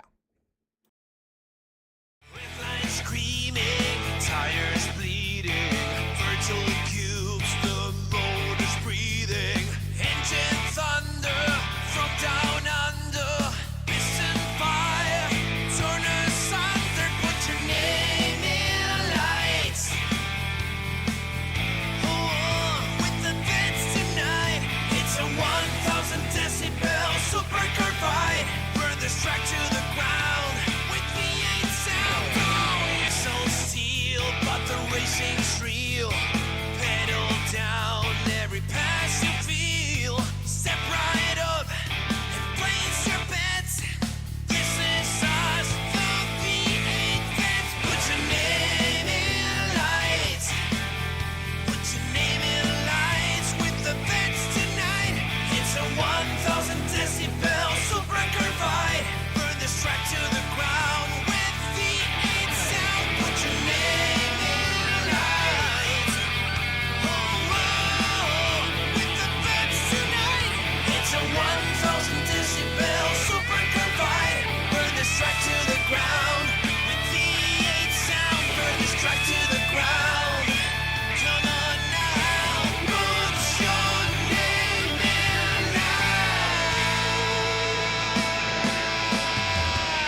The Racing Series is a new milestone in Logitech G. All the great old wheels, the G29, the G920, the G923, they all have their own unique way of connecting to each other, but there's no room for expansion with those products. So the question arose was, what if we were to give the opportunity for the racer to switch out from a drifting wheel to a GT rim? With the wheel hubs that we've created, that's got a very specific button set, but you can replace any of the steering wheels. And the real lovely aspect to this was we could give the user, driver and the racer the opportunity to experience different genres of race. That allows drivers to craft high quality, customized setups that resonate with your individual racing style. When we start with the design, we always start sketching. Very often, once we've got sketches, we start discussing with engineering. We had 3 rounds of engineering testing or user testing where we invited in users from sim racing, and every single round of feedback we refine, the product based on what they tell us.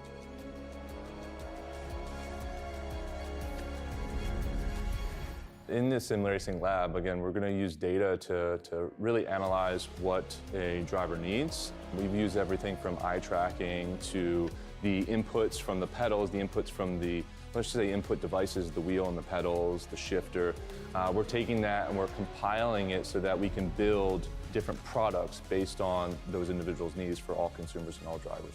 I don't know of anyone else in the industry that's actually doing this kind of research into their products to see how their products are affecting performance of their users. We've built the product to make sure that it's as reliable as possible. So the innovations in engineering that I'd say we're most proud of is the sequential handbrake and shifter toolless changeover. This is now a patented system, so it's really easy for the user to just switch between modes. If you give people the tools to do what they want, they will. They will just go off and have fun.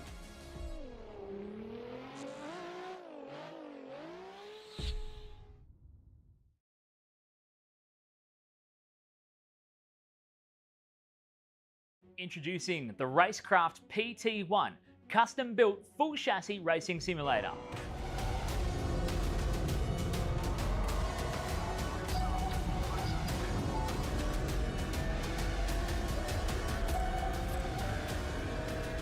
The design project, codenamed The Cage, an 80/40 extrusion chassis sitting on top of a Sigma Integrale DK2 Plus 4-point full motion actuator system.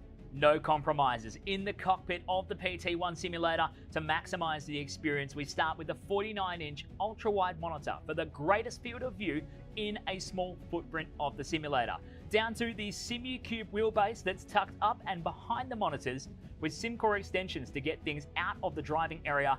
Everything is connected to a Cube Controls GTX steering wheel with the built-in dash and all the extra button functions available at your fingertips.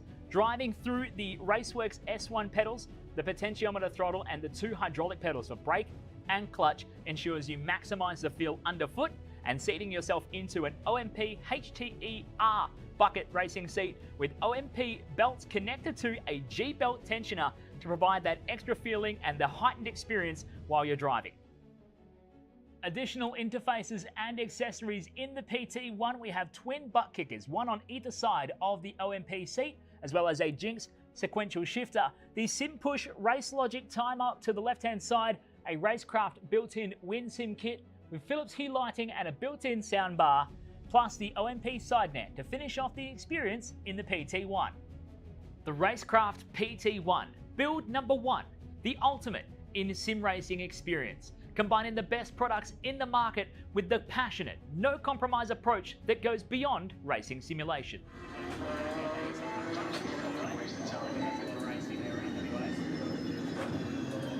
Yeah, we worked here.